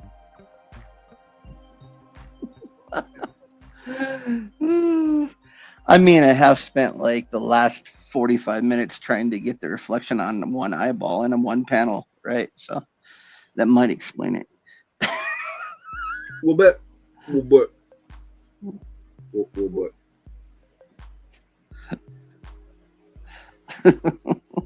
Some person played the ukulele. I don't know that. Is that who he's talking about with some person? Can he beat a fat Hawaiian playing a ukulele? Mm. A sumo fat? Sumo Thori? I thought he just liked sumo wrestling. You know. Oh, he's talking about the guy that Sumo Thori. is he? I think he's talking about the guy that sings Somewhere with a Rainbow. Oh. Is his name Isaiah? Whatever. He's not talking about that. He's talking about Sumo Thori. Can he beat the fat Hawaiian guy that plays the ukulele? Right, read his other comment. See, I did. I'm sure that's how Sumo made his money from that ukulele. Yeah, Sumo Thori. He doesn't play a ukulele. I don't think he's talking. I don't think you know what he's talking about. I think I know what he's talking about. I don't know. I mean, he hasn't clarified, so I guess we'll never know. Oh well. No, now will forever be a mystery. He's lingering in my mind. We'll never know. Never know. I'm not gonna be able to sleep tonight. I'm not gonna be able to sleep tonight. No. Thanks, awesome one. Forever a mystery. Life is a mystery. Always a bridesmaid, never a bride. Yeah, but no, we got a lot of great plans, and Frog 2. You're gonna do your flipbook pages, right? After Frog 2. Yes. Yeah, so we'll put that out, and then it's kind of our breather break from Frog. We kind of are getting a little. Yeah, we're gonna do a 24-page book after Frog 2, and then Frog G3 will come right after that. That one should be fun. That's the in battle with Sarnunos. Should be pretty freaking great. So, a lot of battle scenes. It's gonna be a lot of it's a silent comic. Silent comic, all splash pages. Great. It's gonna be a Rob Liefeld. You have to turn the book sideways, and every 2 pages is 1 page splash. No story. Just no dialogue. Just a giant battle scene. Yeah. Giant 2-page spreads. That's it. We'll fly right by. We want to end the story where you really understand what's going on. No one reads it anyway, so who cares if it's written? Well, writers are not important. They're not. It's fine. Don't worry about it, guys. Fine. These are just the truth. We don't need a writer because we have the editors.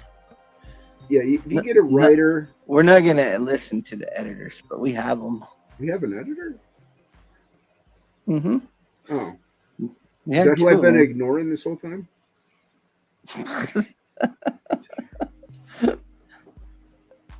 No, writers, they're, all they do is just show up in your chat bugging you to read a comic book, even though you're trying to work on a Shadow Phantom piece. He wasn't bugging. He wanted me to read it. He wants me to read it. To me, I think he wants me to read it. I could just send it to you and you could read it, but me some trouble.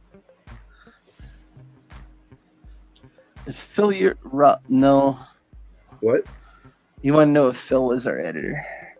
No, Phil's not our editor. All this on the farm. All this. Yeah, if you have Frog G1, you should know who our editor is. He's going to be our. I still got to send him that page. I keep forgetting. Did you message him? Yeah, he knows. He said he's fine. I told him I would get it to him. I just keep forgetting. I keep forgetting to send it. I suck it. I hate sending stuff in the mail. I do too. It's the worst. I hate sending. I hate it. Yeah, even though I do send it from my work, usually I still hate it. I'm like, I gotta mail something out now. Yeah. But yeah, it gotta do it. No, Frog 2 is going to be amazing. Back at today. Sign up today. You'll get a free 8-page preview. Yeah, we'll probably get that done next week, sometime next week. So yeah. Well, you got to letter it is the thing. So yeah, it doesn't take too long.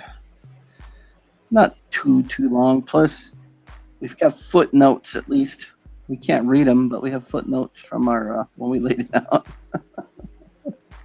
Yeah, I mean, I didn't know what they said, so I just made up anything I wanted. That's why Frog looks so good. Why it looks so good? Because it's all my creation. It's all my doing. Okay. Good. I'm going to stop coloring it now. Get to work, funny man. Funny teeth, funny Rain Man. All right.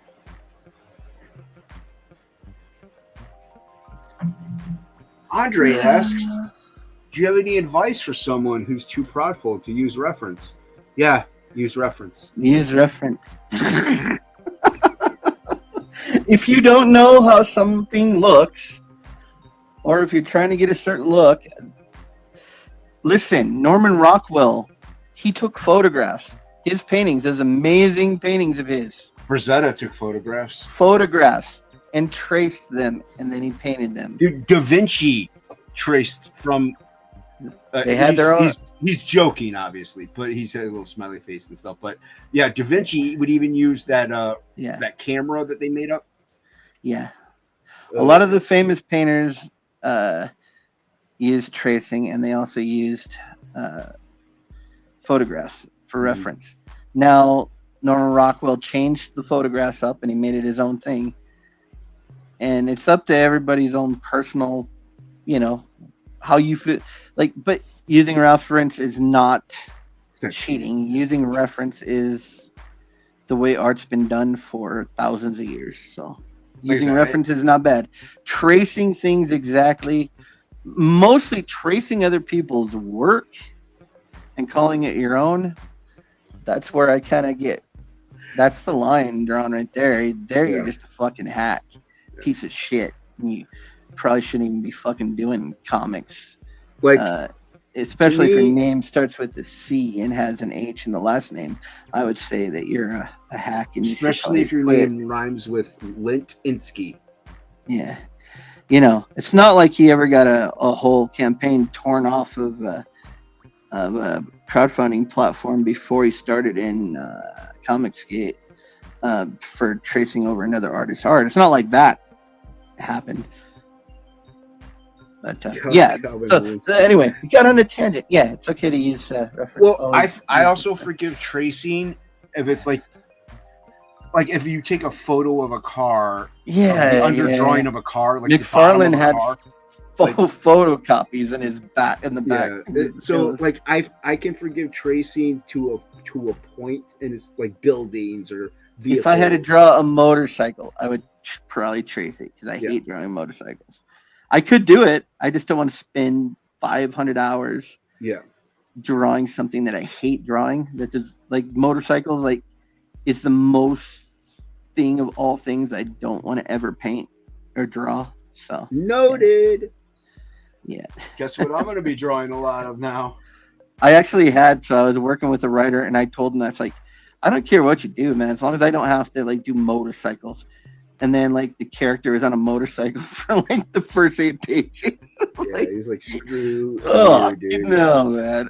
You can't tell me what to do. It was. That happened. And then I drew those 8 pages and the guy disappeared and never made the comic book. Is this anyone I know or? Yeah. It was rotten. Oh, it was rot. Okay. Yeah. He had a character that was a pizza delivery guy, and he delivered pizzas on a motorcycle. So the first 8 pages were all on the motorcycle. That sounds like rot thing to do. An awesome one. Yeah, the Marvel artists would trace a lot. Also, like reference like buildings and stuff because they had deadlines. Yeah. So that's the quickest way to go about it. But certain people will have a traced panel for every panel. Yeah. From different comic books with different styles. Well, that's why like it's so easy to find any YouTube video or article or news article, whatever, of Liefeld's tracing, like biggest tracing moments. And there's just a big catalog of them because he's under a deadline, so he's going to trace a lot of stuff. So also, that's my opinion and my preference. Yours is maybe completely different and don't care about it, and that's absolutely fine too. That's just my view on it, dude. So. Okay. Everyone knows there's people out there who trace. They know who they are. They still buy their stuff. There are some people that just don't care. Yeah, so, and if you don't care, that's fine too. That's just my opinion. But that's what dictates it to me is the dollar. Like, once people find out and they didn't know, and they're like, "Oh, I don't want to buy a tracer stuff." Yeah, but that's different. Look at Greg Land. That guy drew comics forever, and he traced every panel, every single panel. Like, it was from a porno most of the time. Well, also once said Bancroft traced Paris, but it's Paris. Yeah. Like, I'm not about to. That's what I'm saying. Like machines, buildings, things like that. I definitely understand, and like a lot of the great artists did that. So I don't really care about that. I care about it when here's the 2 times I care about it. I care about when you trace other artists' work and pass it off as yours. Deal's gonna trace Frog G. So I hate that. And the other thing I hate is when someone traces 3D assets and photos and then pretends that they're drawing it. Right. If they come out and say it, that's fine. But when they pretend and they try to pass it off to normies as, oh, look at this, it's been all day drawing. No, you didn't. You like other artists can tell. I can spot a trace from across the room with one eye closed, and I have bad eyes. So when you try to do that and then you pass it off as your own, I don't like that either. So those are the 2 things that bug me. And those are just my personal things, right? Because there was a guy that was working on Spawn book, and he was out in the open about it. But he traced all Daz 3D. Do you remember that program, Daz 3D? No. But it was like a character modeling program, and for the Spawn books, he would pose those character models and then paint over the top of them. That was his process. But he was out in the open about it. He even did a tutorial about it, I think, in Wizard Magazine. Pose and trace 3D assets. So there has been artists that did it. So I don't mind so much if you're out in the open about it, but I do mind when you're trying to pretend that you're doing it all by hand and acting like it was, oh, look at all the work I did. Whatever. Yeah, I don't like that. No, I agree with you. I agree with you. And also with 3D assets, it's very stiff. So I like this comment by Gail. No, I have cataracts. I can only see about 72% of my eyesight right now. So one eye's completely blind. So Yeah, so that's a reason why Frog is so amazing, because we're both blind. two blind guys are doing it. We just need Fanta to edit it. I'm telling you. Gangbusters. We did Gangbusters. My Ohuhus are all mixed up.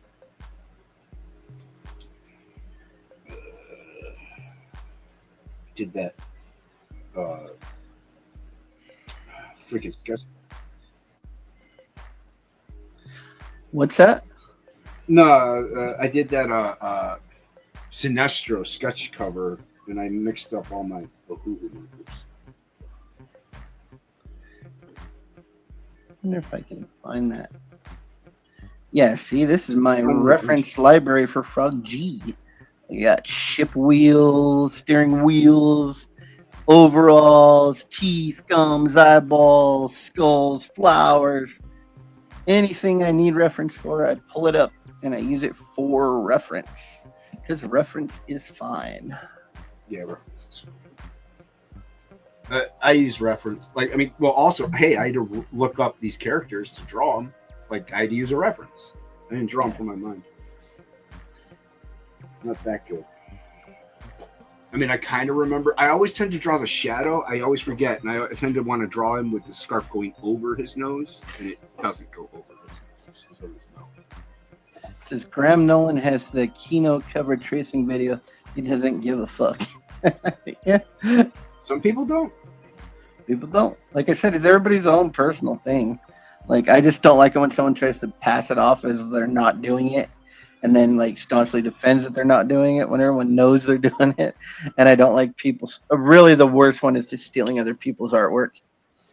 Yeah, and not even really trying to hide it, like getting it from like the #1 comic books from 20 years ago that everybody knows, that most of us artists in this generation learned from. So we kind of know every single panel in the book. And so we know when you're freaking snagging and ripping people off. So yeah, I hate that. I just hate it. And like I said, there's plenty of people. The thing is also, though, there are plenty of people who don't even know that they're doing it because they kind of got into comics through the crowdfunding scene. So, well, that's like the one time he posted something and I go, yeah, I like that when I saw it 20 years ago. And then he liked my comment. Like your comment. So he knows what he's doing. He knows what he's doing. Yeah. But he knows that newbies had probably never read that. You know, never saw Battle Chasers before, never saw Danger Girl before, never read it. They don't know. Well, not only that, but I think also some of them, once they find out, there are some of them that do care, and they're like, I'm not backing this dude again. And that's where I'm like, that's why I always say that your dollar dictates what people do. Yeah. Dude, I asked, because I was on a stream with the Pontificators promoting Frog, and I asked Rob Hunter if you want to come on and draw one time. He's like, yeah, I don't draw live. It's like, that's kind of a dead giveaway then of what you just pulled off. What he really meant is, yeah, I don't draw at all. I don't draw at all. Yeah. I don't draw at all. Like, well, everyone draws some, stick figures, but they draw. What he really meant is, yeah, there's not a panel in my book that isn't traced. Yeah. But yeah, so people do care. They'll, like I said, they'll vote with their dollar. Yeah, this is my personal thing. It's my personal belief.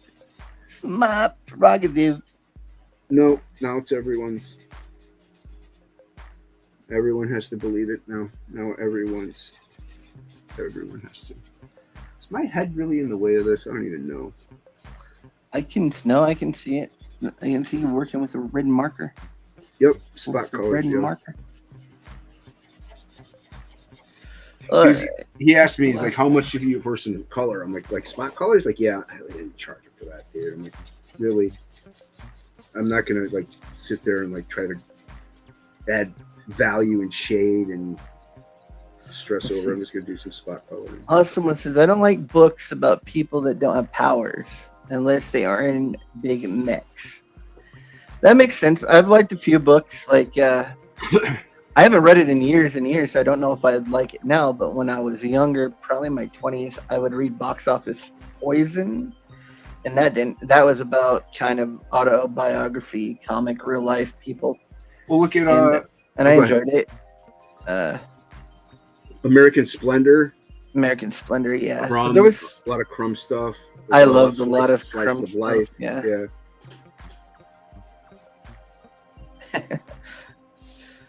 So no, there are some autobiographical. Well, mostly, most of the stuff like that is webcomic stuff. A lot of webcomic stuff used to be non-superhero, slice of life kind of stuff, and I enjoyed a lot of that. Especially if it has a good art style or a really great artist on it. So I loved underground comics, even though they're about gross things. And even look at Hockey's book. There's no superpowers in that. I know, but it's a super situation. She goes back in time. Yeah, So that's true. All right, you're right. back in time. You're right. His book sucks. No, his book was good. Nope, you just said it. His book was good. Did you know that Hockey's book is my first appearance in a comic?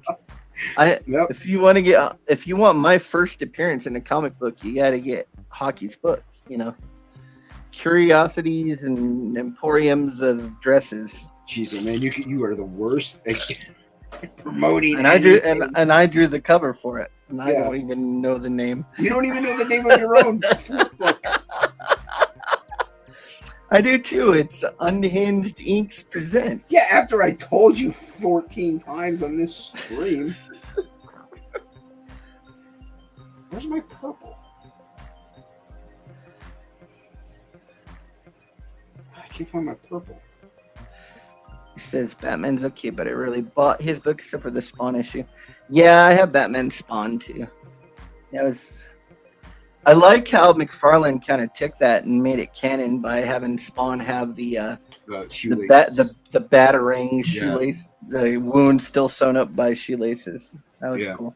It was clever. I just hated that though. I'm like, this looks stupid. I liked it. I thought it looked dumb. Shoelace tied it together like you're an omnipotent being. He didn't want to waste his Hellspawn power. He only had so much. The clock was ticking, man. What happened to that concept? And it's not like you ever read it to know what the actual story was.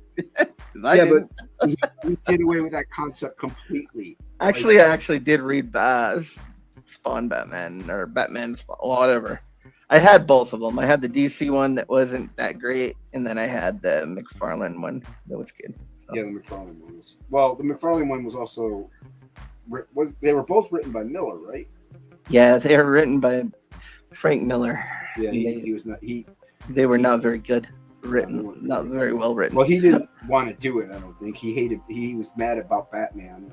So I have a lighter purple. I know I have a lighter purple. I actually have this super dark purple. Can't find it. Is that it? But yeah, you got that for the artwork. Yeah, Spawn was always really a bookie butt for the artwork. So there wasn't really about the story too much. Then again, that's like every McFarlane thing that's out there. I don't know too many McFarlane titles that are like, yeah, the writing in this is so good. I mean, probably the only thing I've read was Spider-Man Torment that he did, and I think he didn't write all that, did he? Some of it? No, he wrote that. Did he write it? Okay, so that's about the only thing I've read that's McFarlane. It was Torment. So. Yeah, but that's still not fantastic. No. The art's great though. Oh, that's what I'm saying. You get McFarlane comics for McFarlane art. I don't know why this guy that draws Hellspawns though couldn't draw Ghost Rider to look cool. I just don't understand that. He doesn't do a good Ghost Rider. He doesn't do not, a good It's Ghost not Rider. good. And that it blows my mind. I would think that it would have been badass, but Yeah. he does not draw a good Ghost Rider. Nope. Bernie Wrightson drew the best Ghost Rider. Followed by Plug. Kanuga. Plug drew a good Ghost Rider. My favorite run on Ghost Rider is Kaluga, Trent Kanuga, and Divine Grayson. That was a great story. So Yeah, he drew a really cool Ghost. But Dude. he also super buff Ghost Rider with it was awesome. Well, the other thing is he kind of drew him how you wanted McFarlane to draw him. Yeah. Well, Ghost he had Rider. Danny Meeke on there, just like slinging crisp, precise inks, and yeah, it just looked great. And it was kind of like a blend, between his old Creed style and how he was kind of transitioning to a different style. So it worked really well. Yeah, it did have a lot of McFarlane elements in it with the hatching and stuff. Yeah. And I really enjoyed it. In fact, I need to buy the trade so that I stop looking through my single copies, because that's what I'm doing now. I'm trying to buy trades for all the like I already got the Green Lantern Rebirth trade because I was tired of going through those because I didn't want to mess them up. And then just anything I can get that's a trade to that. Battle Chasers trade. And then the Spider-Man Torment trade, just because I don't want to go through those issues, because I don't want to have to unbag them and then rebag them more. It's a pain, dude. Yeah. Pull the tape off. No, I'll just read the trades. Well, that's also why a lot of people do get the trades. It's just easier to consume them. Yeah. That's Another one I like, Headlop. I don't know. Have you read Headlopper yet? Nope, I've never even seen it. You need to get Headlopper, dude. It's good. I'm still trying to get the Beta Ray Bills, man. I have 3, 4, and 5. I don't have 1 and 2. Yeah, the Beta Ray Bills are great, man. Daniel Warren Johnson. And I always forget Mike Spicer, his colorist. Yeah. Those two are like us. Like they're a team and they work perfect together. Yeah. So Green Lantern, Justice League, a few Superman books. Those are my favorite. Yeah, awesome one. I used to be a big fan of Green Lantern. Actually, I got back. I liked Banks when he was doing Green Lantern, and then when Ethan Van Sciver did Rebirth, Rebirth is my favorite comic book series of all time. Johns wrote a beautiful story to bring back the hero. That was just redemption story. That's such a great story. I love that story. So yeah, Green Lantern's one of my favorite characters. So I really enjoy it. Not so much recently. I haven't picked up much of anything DC other than Silvestri's Batman Joker. I think it was probably the last DC book I bought. But and then the Spider-Man, so the Hulk, and then now what is it? Wolverine, Spider-Man, or Spider-Man Wolverine. Spider-Man Wolverine. That's the one. That's the newest Marvel book that I'm picking up. So, yeah. There was a time I remember, when I stopped buying comics, I walked into the shop and I was actually looking at all the titles, and I just there's absolutely not one single book in here that I want. And that's when I was done with comics for a little while, a few years. So it took them a while. It was just that weird era where everything was poppy and cartoony, and I don't know, it just was not for me. It was not my thing. Everything went from really detailed rendering to all smooth lines. There's just that era where everything was shifting. I hated that. Well, yeah, they that's when they took all the detail out of everything and made it just bland coloring book styles, and it just didn't. It wasn't good, man. They took the art out of the comics. Yeah, they killed the superstar artist, and people were there for the superstar artist. So let's see. I think the new Superman movie hints at either a Green Lantern or Justice League movie if it makes any money. We'll see. We'll see if it's any good. From what I've seen, Superman's already done a few things that Superman would not do ever. So we'll see. There, like just Superman has a massive anger problem, and the real Superman does not have. In the comics, does not have an anger problem like the Superman. You mean in the new Superman movie? Yeah, in this new Superman movie, it's like, yeah, it's just not. Superman wouldn't have any kind of anger issues. He's like a calm. I don't know. We'll see. I'm still watching it. I'm still looking forward to it, but we'll see. Definitely don't want to see a Green Lantern movie if it's with that stupid Guy Gardner costume. Or no one like that even was in the comics. You know, the cool Guy Gardner was actually in Green Lantern Rebirth, where Guy Gardner like turns back into like the real Guy Gardner. Like he looked badass there. So yeah, I would love a Green Lantern core movie. So they have all the Green Lanterns. You can have Kyle Rayner. You can have, all of the Green Lanterns, dude. Guy Gardner. It'd be awesome. Sinestro, have the Sinestro, and bring in the emotional spectrum characters because they're all really pretty cool. Like that whole era of Green Lantern was cool. So, dude, that's what everybody wants is Kyle Rayner. Yeah, get Kyle Rayner back. He was an artist. Like he was a smart choice to make Green Lantern, be a Green Lantern. Because who's going to be more, have more creative ideas than an artist? Like he's super creative, so that makes sense for him to be Green Lantern. Yeah. Yes. I mean, I want Hal Jordan there too, but I want Kyle Rayner in there, and definitely Guy Gardner, like the cool Guy Gardner. Yeah, guy, he's awesome. Guy Gardner. The Guy Gardner. He's a Gardner. He's a Gardner, and he gardens with the guys. No. I don't know. I think it's gonna be good. Yeah, we'll see.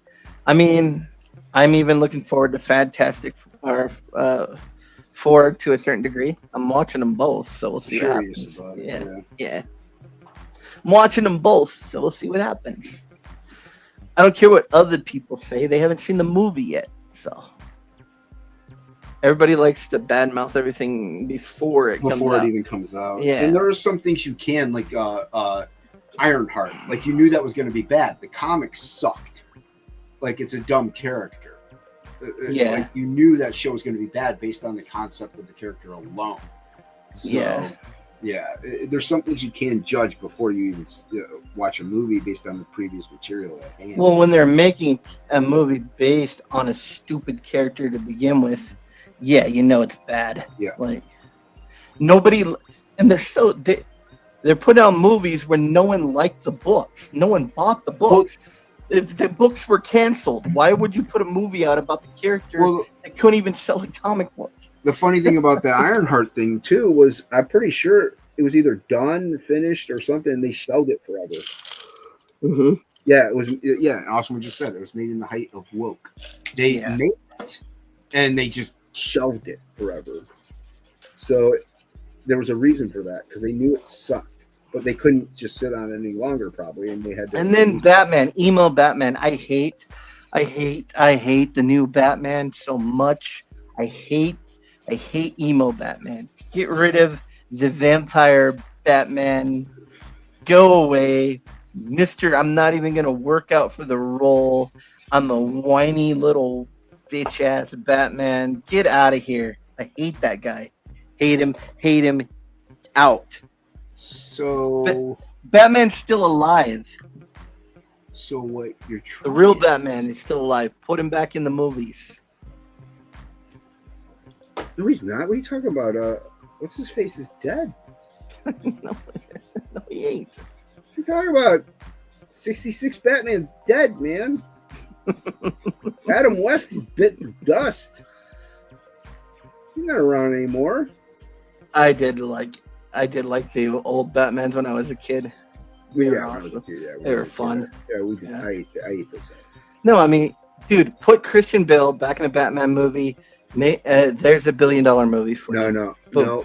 I say give Affleck a better shot. I say Affleck can flush his own head in a toilet. You probably can, but he still should get another shot at being Batman. That's No, I hate Ben Affleck. He's not Batman. Screw that guy. He's not Batman. We talk about that. That's freaking the one you want. Christian Bale's great. Christian He is Bale's Batman. He is Batman. He's Batman. very lucky, Bats. He's the best. He's the best Batman. No, he's not. He's the best. Dude, Yes. Keaton's the best Batman. Okay, Keaton is the best Batman. Everyone knows it. I think Affleck is the second best Batman. No, no way. Yes. How are we even friends? What the heck are you talking We're about? not. I keep telling you this. I know. We're not. Christian Bale is Batman. No. Sorry. Yes, he is. No. Best Batman. No, he's not. Yes. This world is bright and beautiful and happy with rainbows. Like, whatever, dude. Best Batman. Nope. I can't even stomach Affleck. Affleck No. is good as Batman. He also did a good Bruce Wayne. Well, I hate those movies completely too, so I can't even stand to watch them. That's what I'm saying. Give Affleck a better shot. No. Yes. No. Yes. But can we both agree? No emo Batman. I can't even believe they're making a number 2 of that. He was fine. He was well, yeah, cartoon Batman, but he was fine whenever he was Batman because you couldn't see his face really. And he should have worked out. I think if he worked out for the role, it would have helped him a lot. But he should have worked out. At least I don't even like the movie. I watched it. Dude, I don't even like this movie. I don't care. The Colin Farrell as Penguin. You go on YouTube and watch those scenes. That's all you need to watch. Yeah. He was so good. Yeah, that was definitely I think that Batman, when I seen it, was one of the biggest letdowns. I was like, this is a super downgrade. I don't want to watch this at all. I did like the I don't like cartoons, Awesome One, but I do like the animated Batman. comics. Yeah. Bruce Timm is amazing. Yeah, So. he's his own beast. But no, there were some things about that Batman movie, the emo Batman movie that were good, like Colin Farrell. The Batmobile I thought was pretty cool. There were some redeeming qualities about it, but the ending just was not good at all. They should have cut it when they cut. I didn't care for the Riddler in it that much either. I wanted an actual Riddler and not just this weird dude wearing this weird. He looked more like Scarecrow than the Riddler. Yeah, that's true. Yeah, definitely. It's I don't know, one of my least favorite adaptations. So yeah, it wasn't the greatest one. It's better than George Clooney's for sure, but yeah, no, definitely that Arnold Schwarzenegger one was horrible. The Uma Thurman as Poison Ivy was nice, but I wasn't mad about that. But yeah, I don't know. Her acting sucked. But I'm not saying her acting is what I liked. I also think she's a dog. I don't like her. Really? Thurman. I think she's a dog food face. I don't think she.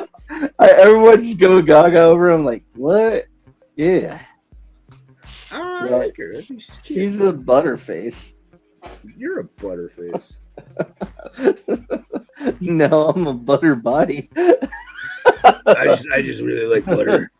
I just really love butter. Like it on Get it up. potatoes. I like it on Maybe you got shrimp. some more butter. I smear it French all fry over my taters. smear it all over my chest. Yeah, still little French fried potatoes. I guess I'll have some of those. Fried potatoes. I gotta watch Sling Blade again. I haven't watched it in a while. It's good movie. It's been a little bit. Some movies are hard to find on like streaming. Yeah, and then you got to pay for them on Amazon if you really want to watch them. Yeah. Yeah, and then you pay for them, and then they're free on Netflix the next week. Yep. Did that with something. Yeah. Or they're on.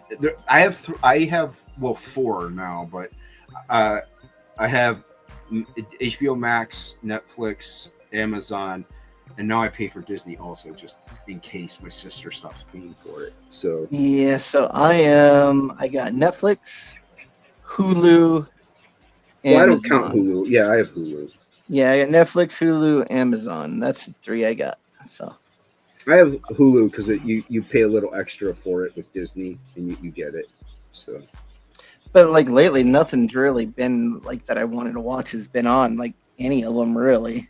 I've been watching the old stuff, like the old NCISs and things like that, but not a lot of like. There was a phase there where people were just throwing out great like sci-fi fantasy shows, like tons of them. But now they're like very like nobody's making those kind of shows anymore.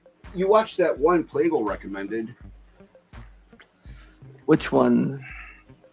Oh, I don't know, dude. It's like they live in an underground bunker. Or Oh something. yeah. I forget what that one was called. That one was good. But the thing is also a lot of things that were good are just you're waiting on another season. So Or they just cancel them. or they cancel, dude. Like They'll put out a season or two and then they just cancel them. It's like, what? That was good, actually. I was watching the show Mindhunters, and it's about serial killers, and it's really cool. And there's 2 seasons, but David Fincher stopped making it because it was too expensive. So he's like, "There's not going to be a season 3." Yeah. But it ends in a cliffhanger, and they haven't gone into like the BTK killer. They were teasing him the entire show. There was a show that I was just watching, and same thing. I watched the 3rd season, and I went to see when the 4th season. He's like, "Oh no, we're not making it. It was too expensive." What the heck? It's Come on, man. how did you make this one then? Like, you made these other ones, It was too expensive. or put out like a 2-hour movie and wrap everything up like they did with Yeah, Firefly. Yeah. They've done it with a lot of shows. There was a show I watched about investigators and stuff. They did that with that. Yeah, I don't know why you can't just do that. I don't have any neutral grays in this thing. I want cool gray. I have no cool gray. No, I have cool gray. I want neutral gray. It's gray. It's not cool. The gray actually is too cool, and I don't want to use it. It'll have a blue tint to it. What happened to all of our friends coming on? What have they got? Like more important things like family going on? No, they don't want to be on a stream about hate. Oh, They don't want to be on a drama stream. what about Humberto Ramos? Well, Humberto Ramos is probably with his kid and his wife. Oh, that is true. That is true. Yeah. I don't know where Pikachu is, but We have Pikachu on. We have Humberto Ramos on all the time. Yeah. We have an Australian that's not here. we have Don Juan Jovi. Don Juan Jovi. Well, he doesn't come on. He only comes to the Topicals. Yeah, not any. He only comes. It's been a while, but I think we got Don Juan Jovi back. So We used to have Image Boy. He used to come on. He doesn't come on anymore. I'm gonna use cool gray, even though I don't want to. all right, make the gray cool. Oh well, that's fine. All right. Well, I think I gotta go because I gotta pee and do All right. other things. All right, I'm gonna stay live because I'm almost done with this anyway. All right.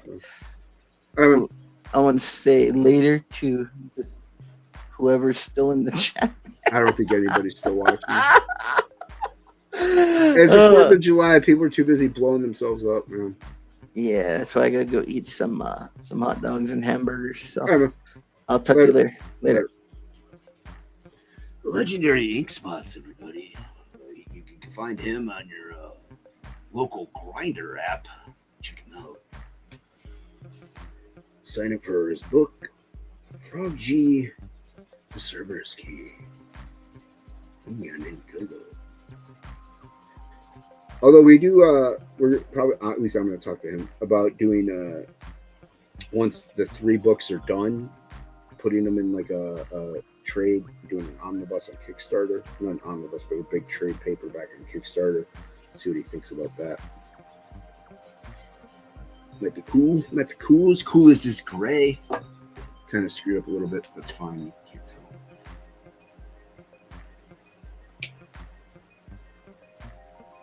All right. That's pretty dope. I think I want to maybe do something in that background now.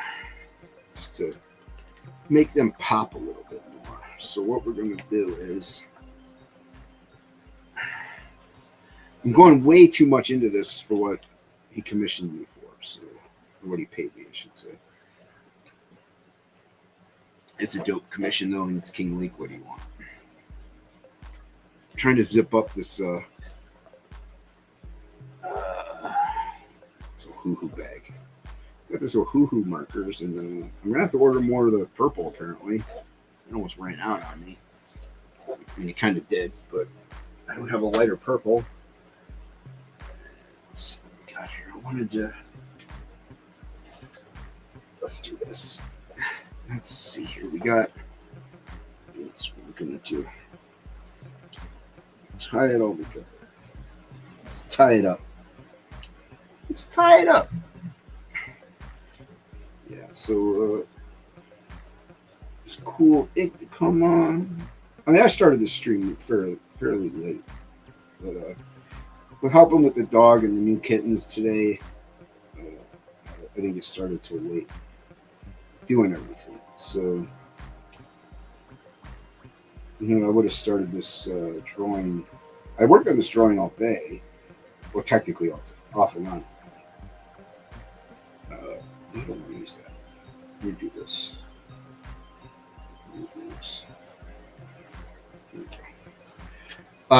Yeah, so I worked on it off and on all day, mainly like doing the layout and then tightening it up and stuff like that. So,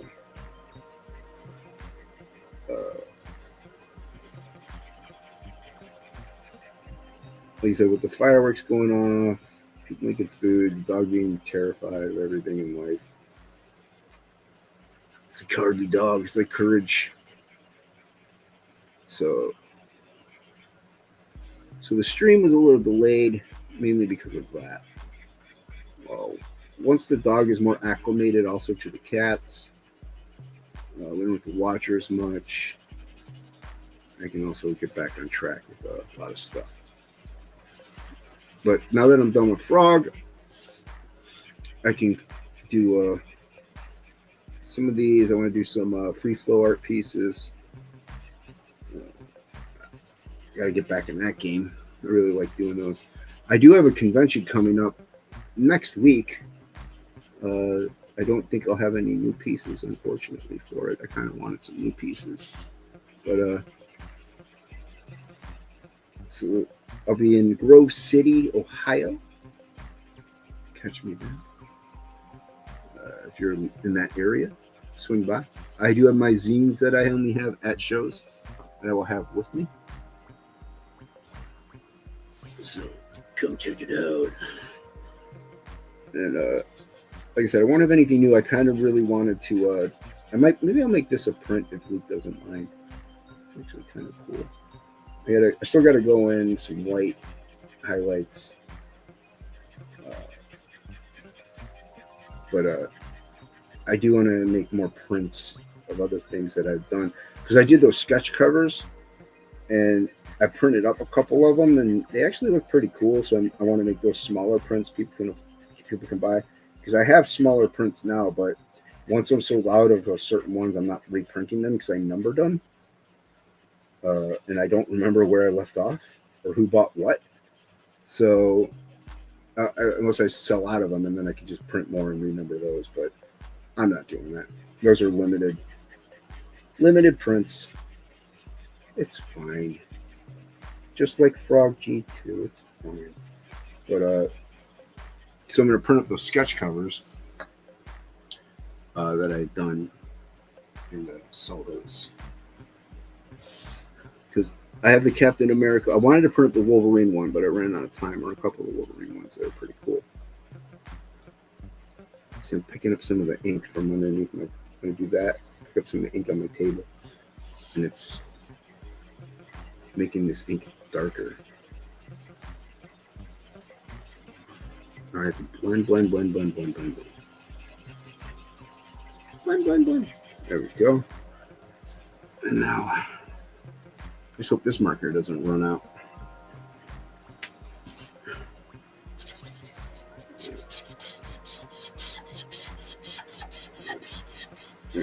Okay.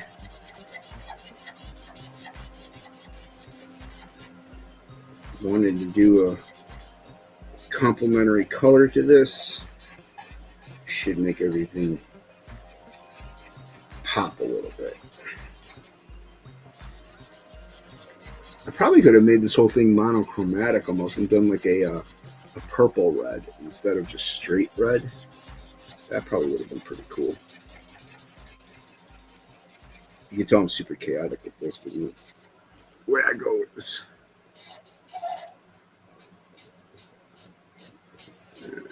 Oh, see, picked up some of that ink on the table. I should have a piece of paper under this, but I don't. I like my table to be messy like this so I can see where the paper is. But it's fine. I think it's coming together okay. Yeah, I'm not a big, like I was saying before, not a big firework guy. So, didn't really see any. Just heard them. I've never really been a firework guy anyway. And it's not just because of my vision. I just never really have that. I have other stuff I got to do. Plus, I have other stuff I'd rather buy. I'd rather buy some comic books. There we go. And what I'm going to do is I'm going to actually add some more green to this, but different green. You'll see. You'll see. There we go. Normally it's not. My room is pretty cold. As cold as that gray. Yeah, I wish I could remember that stream I was watching. The guy was doing remember that drawing from Teenage Mutant Ninja Turtles that April was drawing? He was doing that. He was doing that Leonardo. And it was pretty cool. And then he only had like 6 or 7 people watching, and I'm pretty sure he's a professional comic artist. Rocky Ballestros recommended his channel because he had some of his books. I kind of liked that books that he had. I can't remember what he drew, but he's professional, and he only had like 6 or 7 people watching him. And it was pretty funny that Pear dropped in there. Pear Bird dropped in the chat. I didn't even know it was him. And he didn't have that same username. I guess he used a different account. And somebody recognized him. He's like, Pear, is that you? He's like, yeah, it's me. I don't know how to change the icon or the name. So I don't think he knows I'm who I am. I don't think he knows or he just doesn't care because he saw my name. He didn't say hi to me. Oh. Hold on here. Oh, did I close speech chat? No, it's still up. I'm saying that. I was like, did I close it? Okay. Let's go on with this other green. Probably could have done a lighter green. That's okay.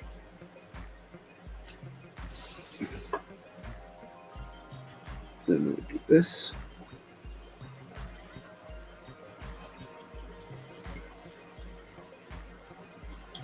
Yeah, because then I would tell you guys to go watch that stream because that guy was good. The Leonardo he was doing a ink wash. It was really cool. Something I want to practice on more stuff like ink washes and different techniques with ink rather than just the usuals that I do. Which there's nothing wrong with the usuals that I do. I mean, play to your strengths, but I want to grow my repertoire, but also keep things fresh and fun. You don't want to stagnate. This is a little different from what I normally do, also, though.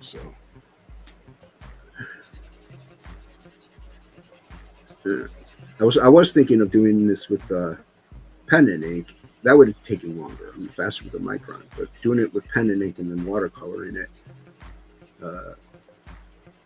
may have, I don't know, may have been not better, but pretty cool to see. The Phantom's purples probably would have been a lot more interesting. Mainly because you can play with the blending of them real easily with watercolor. I really like watercolor. Well, I'm going to pop that in. I have that line there, but it was initially part of his jacket, but nobody needs to know. And I'm probably going to, I might ghost these. Maybe not. Maybe not. That's where you do a ghost line where you do an white outline. I haven't decided yet.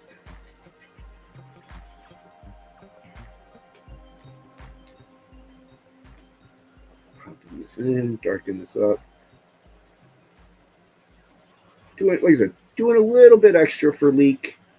Normally, if you commission me and pay what he paid, I don't do this. I'm not telling you what he paid. And also, keep in mind, this was originally supposed to be 9x12.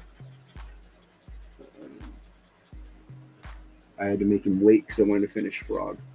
This is turning out pretty cool. Yeah, I'm liking that. I'm liking that backdrop. It's making them stand out a lot. All right.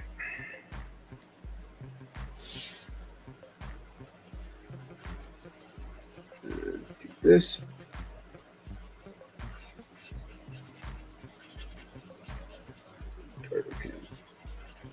A little halo type thing going on here. There we go. And you blend it out.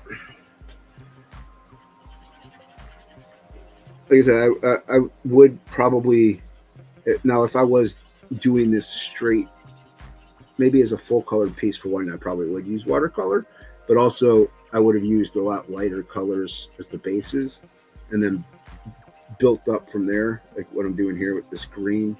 Do that light green and then do it darker and then darker, and you just kind of work. You can also work dark to light with the markers, but I like working light to dark.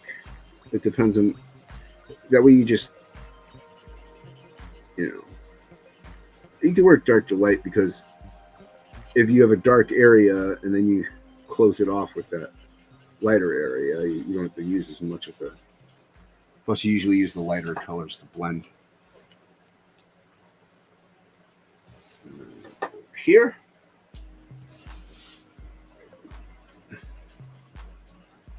There we go. But colors, not my strongest suit. I'm adequate at it. I know how to. Just because you know how to doesn't mean you're good at it. That's what Inkspots' speciality is, the colors. He can draw. He doesn't think he can, but he can draw. But his strength is his color work and his painting and stuff like that. And that's why we make a good team. We lean in on each other's strengths. It's just a lot easier that way. Like if I even just draw something up and he wants to paint it, it comes out pretty dope. And yeah, he's not wrong. Goblin Girl is going to be sick. You guys aren't going to regret that one. Playgulb, he does, as far as I know, he plans on doing a second chance, whether it's a Kickstarter or his own website, but he plans on doing a second chance because people missed out on it. Not because of his own fault. But yeah, I saw the original Grey Tone pages. Oh, they're so good. And then seeing Billy work on it, Billy, I mean, man, he made that book sing. It looks so cool. Okay, let's go with some white. I'm gonna have Mother reorganize my markers. All right, we're gonna pop out some white.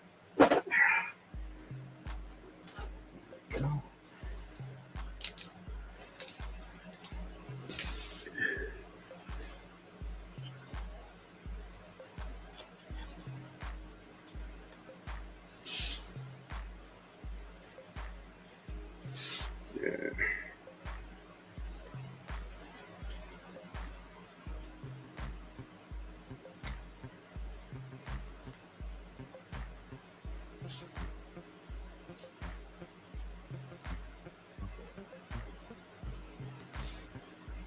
Yeah.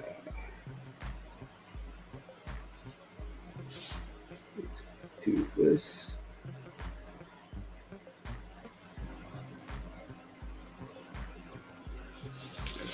Go.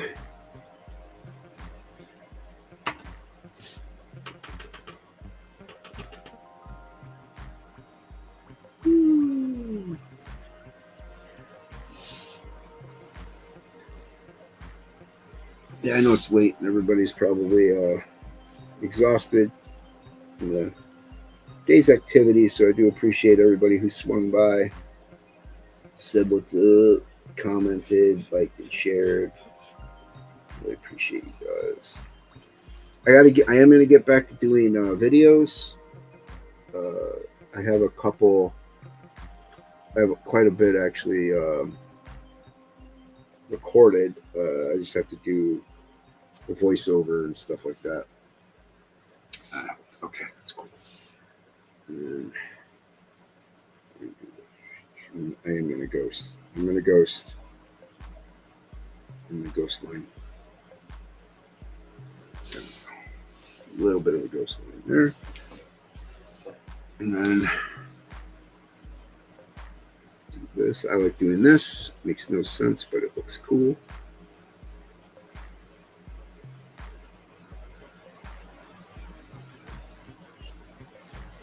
He wants my style, yo. That's what I'm giving him. My little wonky things that I do. Ow. I hate it when I bang my headphones on the microphone or on the webcam.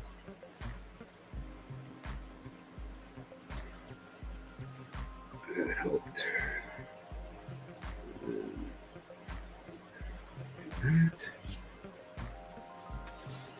Yeah, I like that. I like that. Do it here.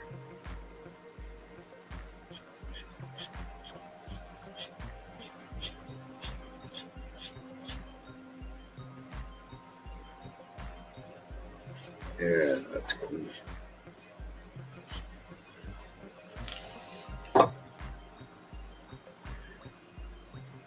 Let's see if I can't squeeze a little dot in there. There we go. That's kind of cool.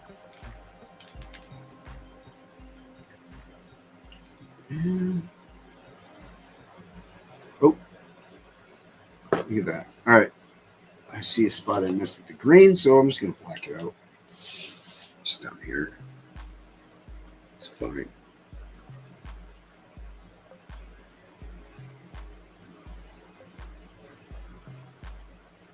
There we go. And the Ohuhus really muddy up the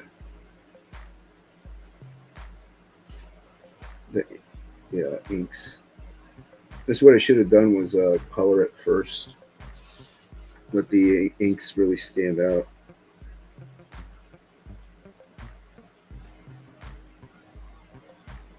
But I didn't. Still looks cool.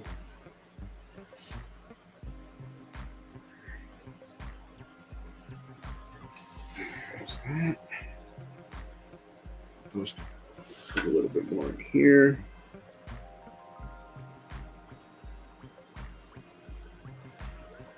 I think my nephew let the dog out.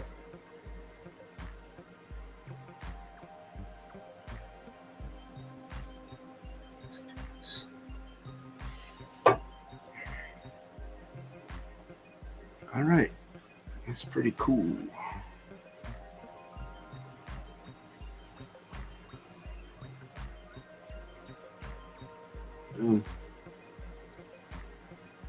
Yeah, let's do that. Real quick. This is pretty much done.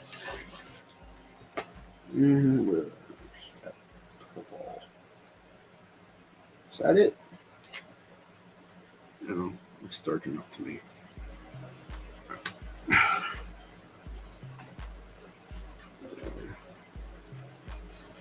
I didn't want to use black,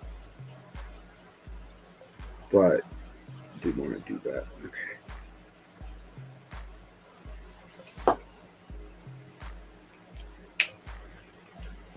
I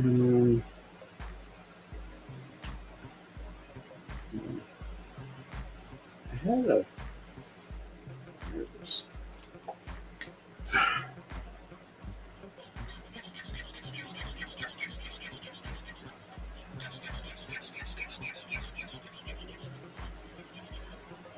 There.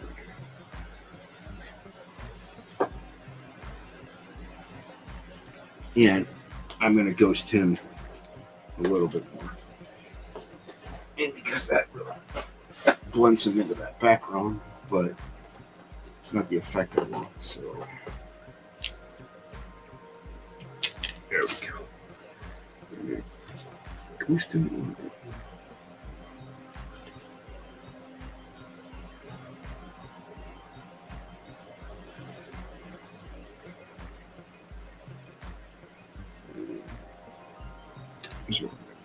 There's what we're doing. Let's do this. Mainly because that is kind of blended back there.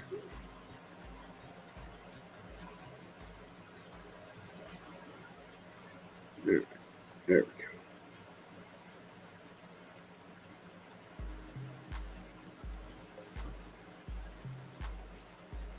Yeah. All right. Get a. What size is that? 0.08.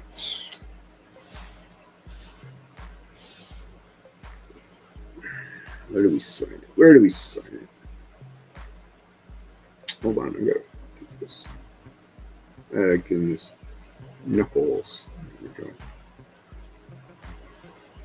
Putting his finger there. I want people to think he's missing fingers.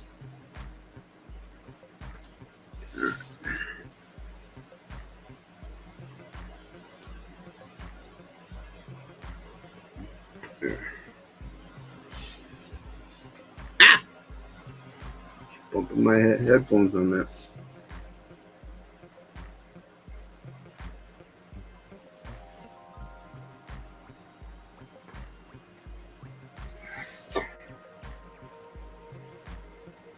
And once again,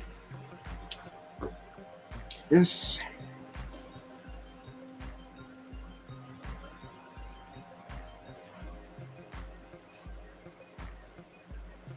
Okay.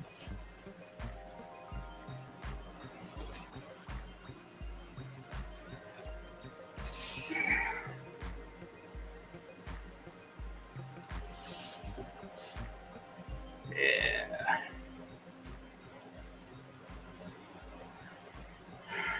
All right, let's sign it. Let's sign it right here.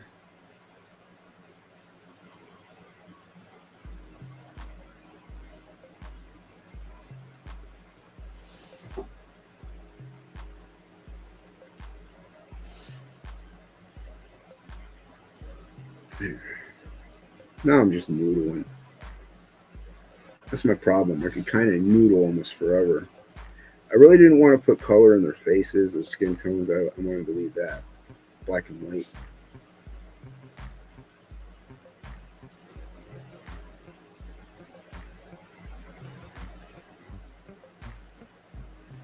I really don't like not inking over the print part of it.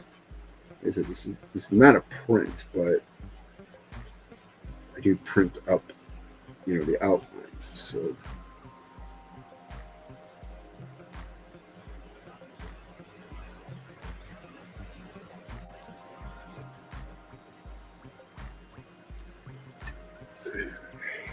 sure everything is just kosher. This is for leak, so I want it to look dope. I think it's done. Not too shabby.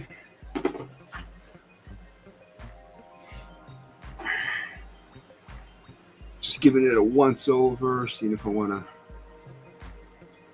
do anything else.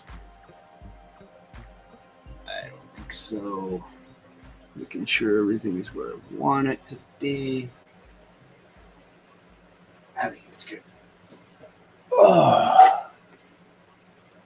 It's the only thing about these streams, you sit down for so long. Just stretch your legs. All right. Went on a little longer after ink left, but it's okay. Still a couple of you watching. Really appreciate you. Maybe one of them is me. You never know. We are professionals here, so we are going to end it professionally. Oh, show you.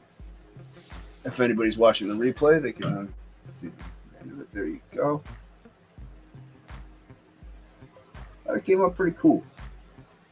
I'm going to scan it and upload it. But let's see here. Where is the media?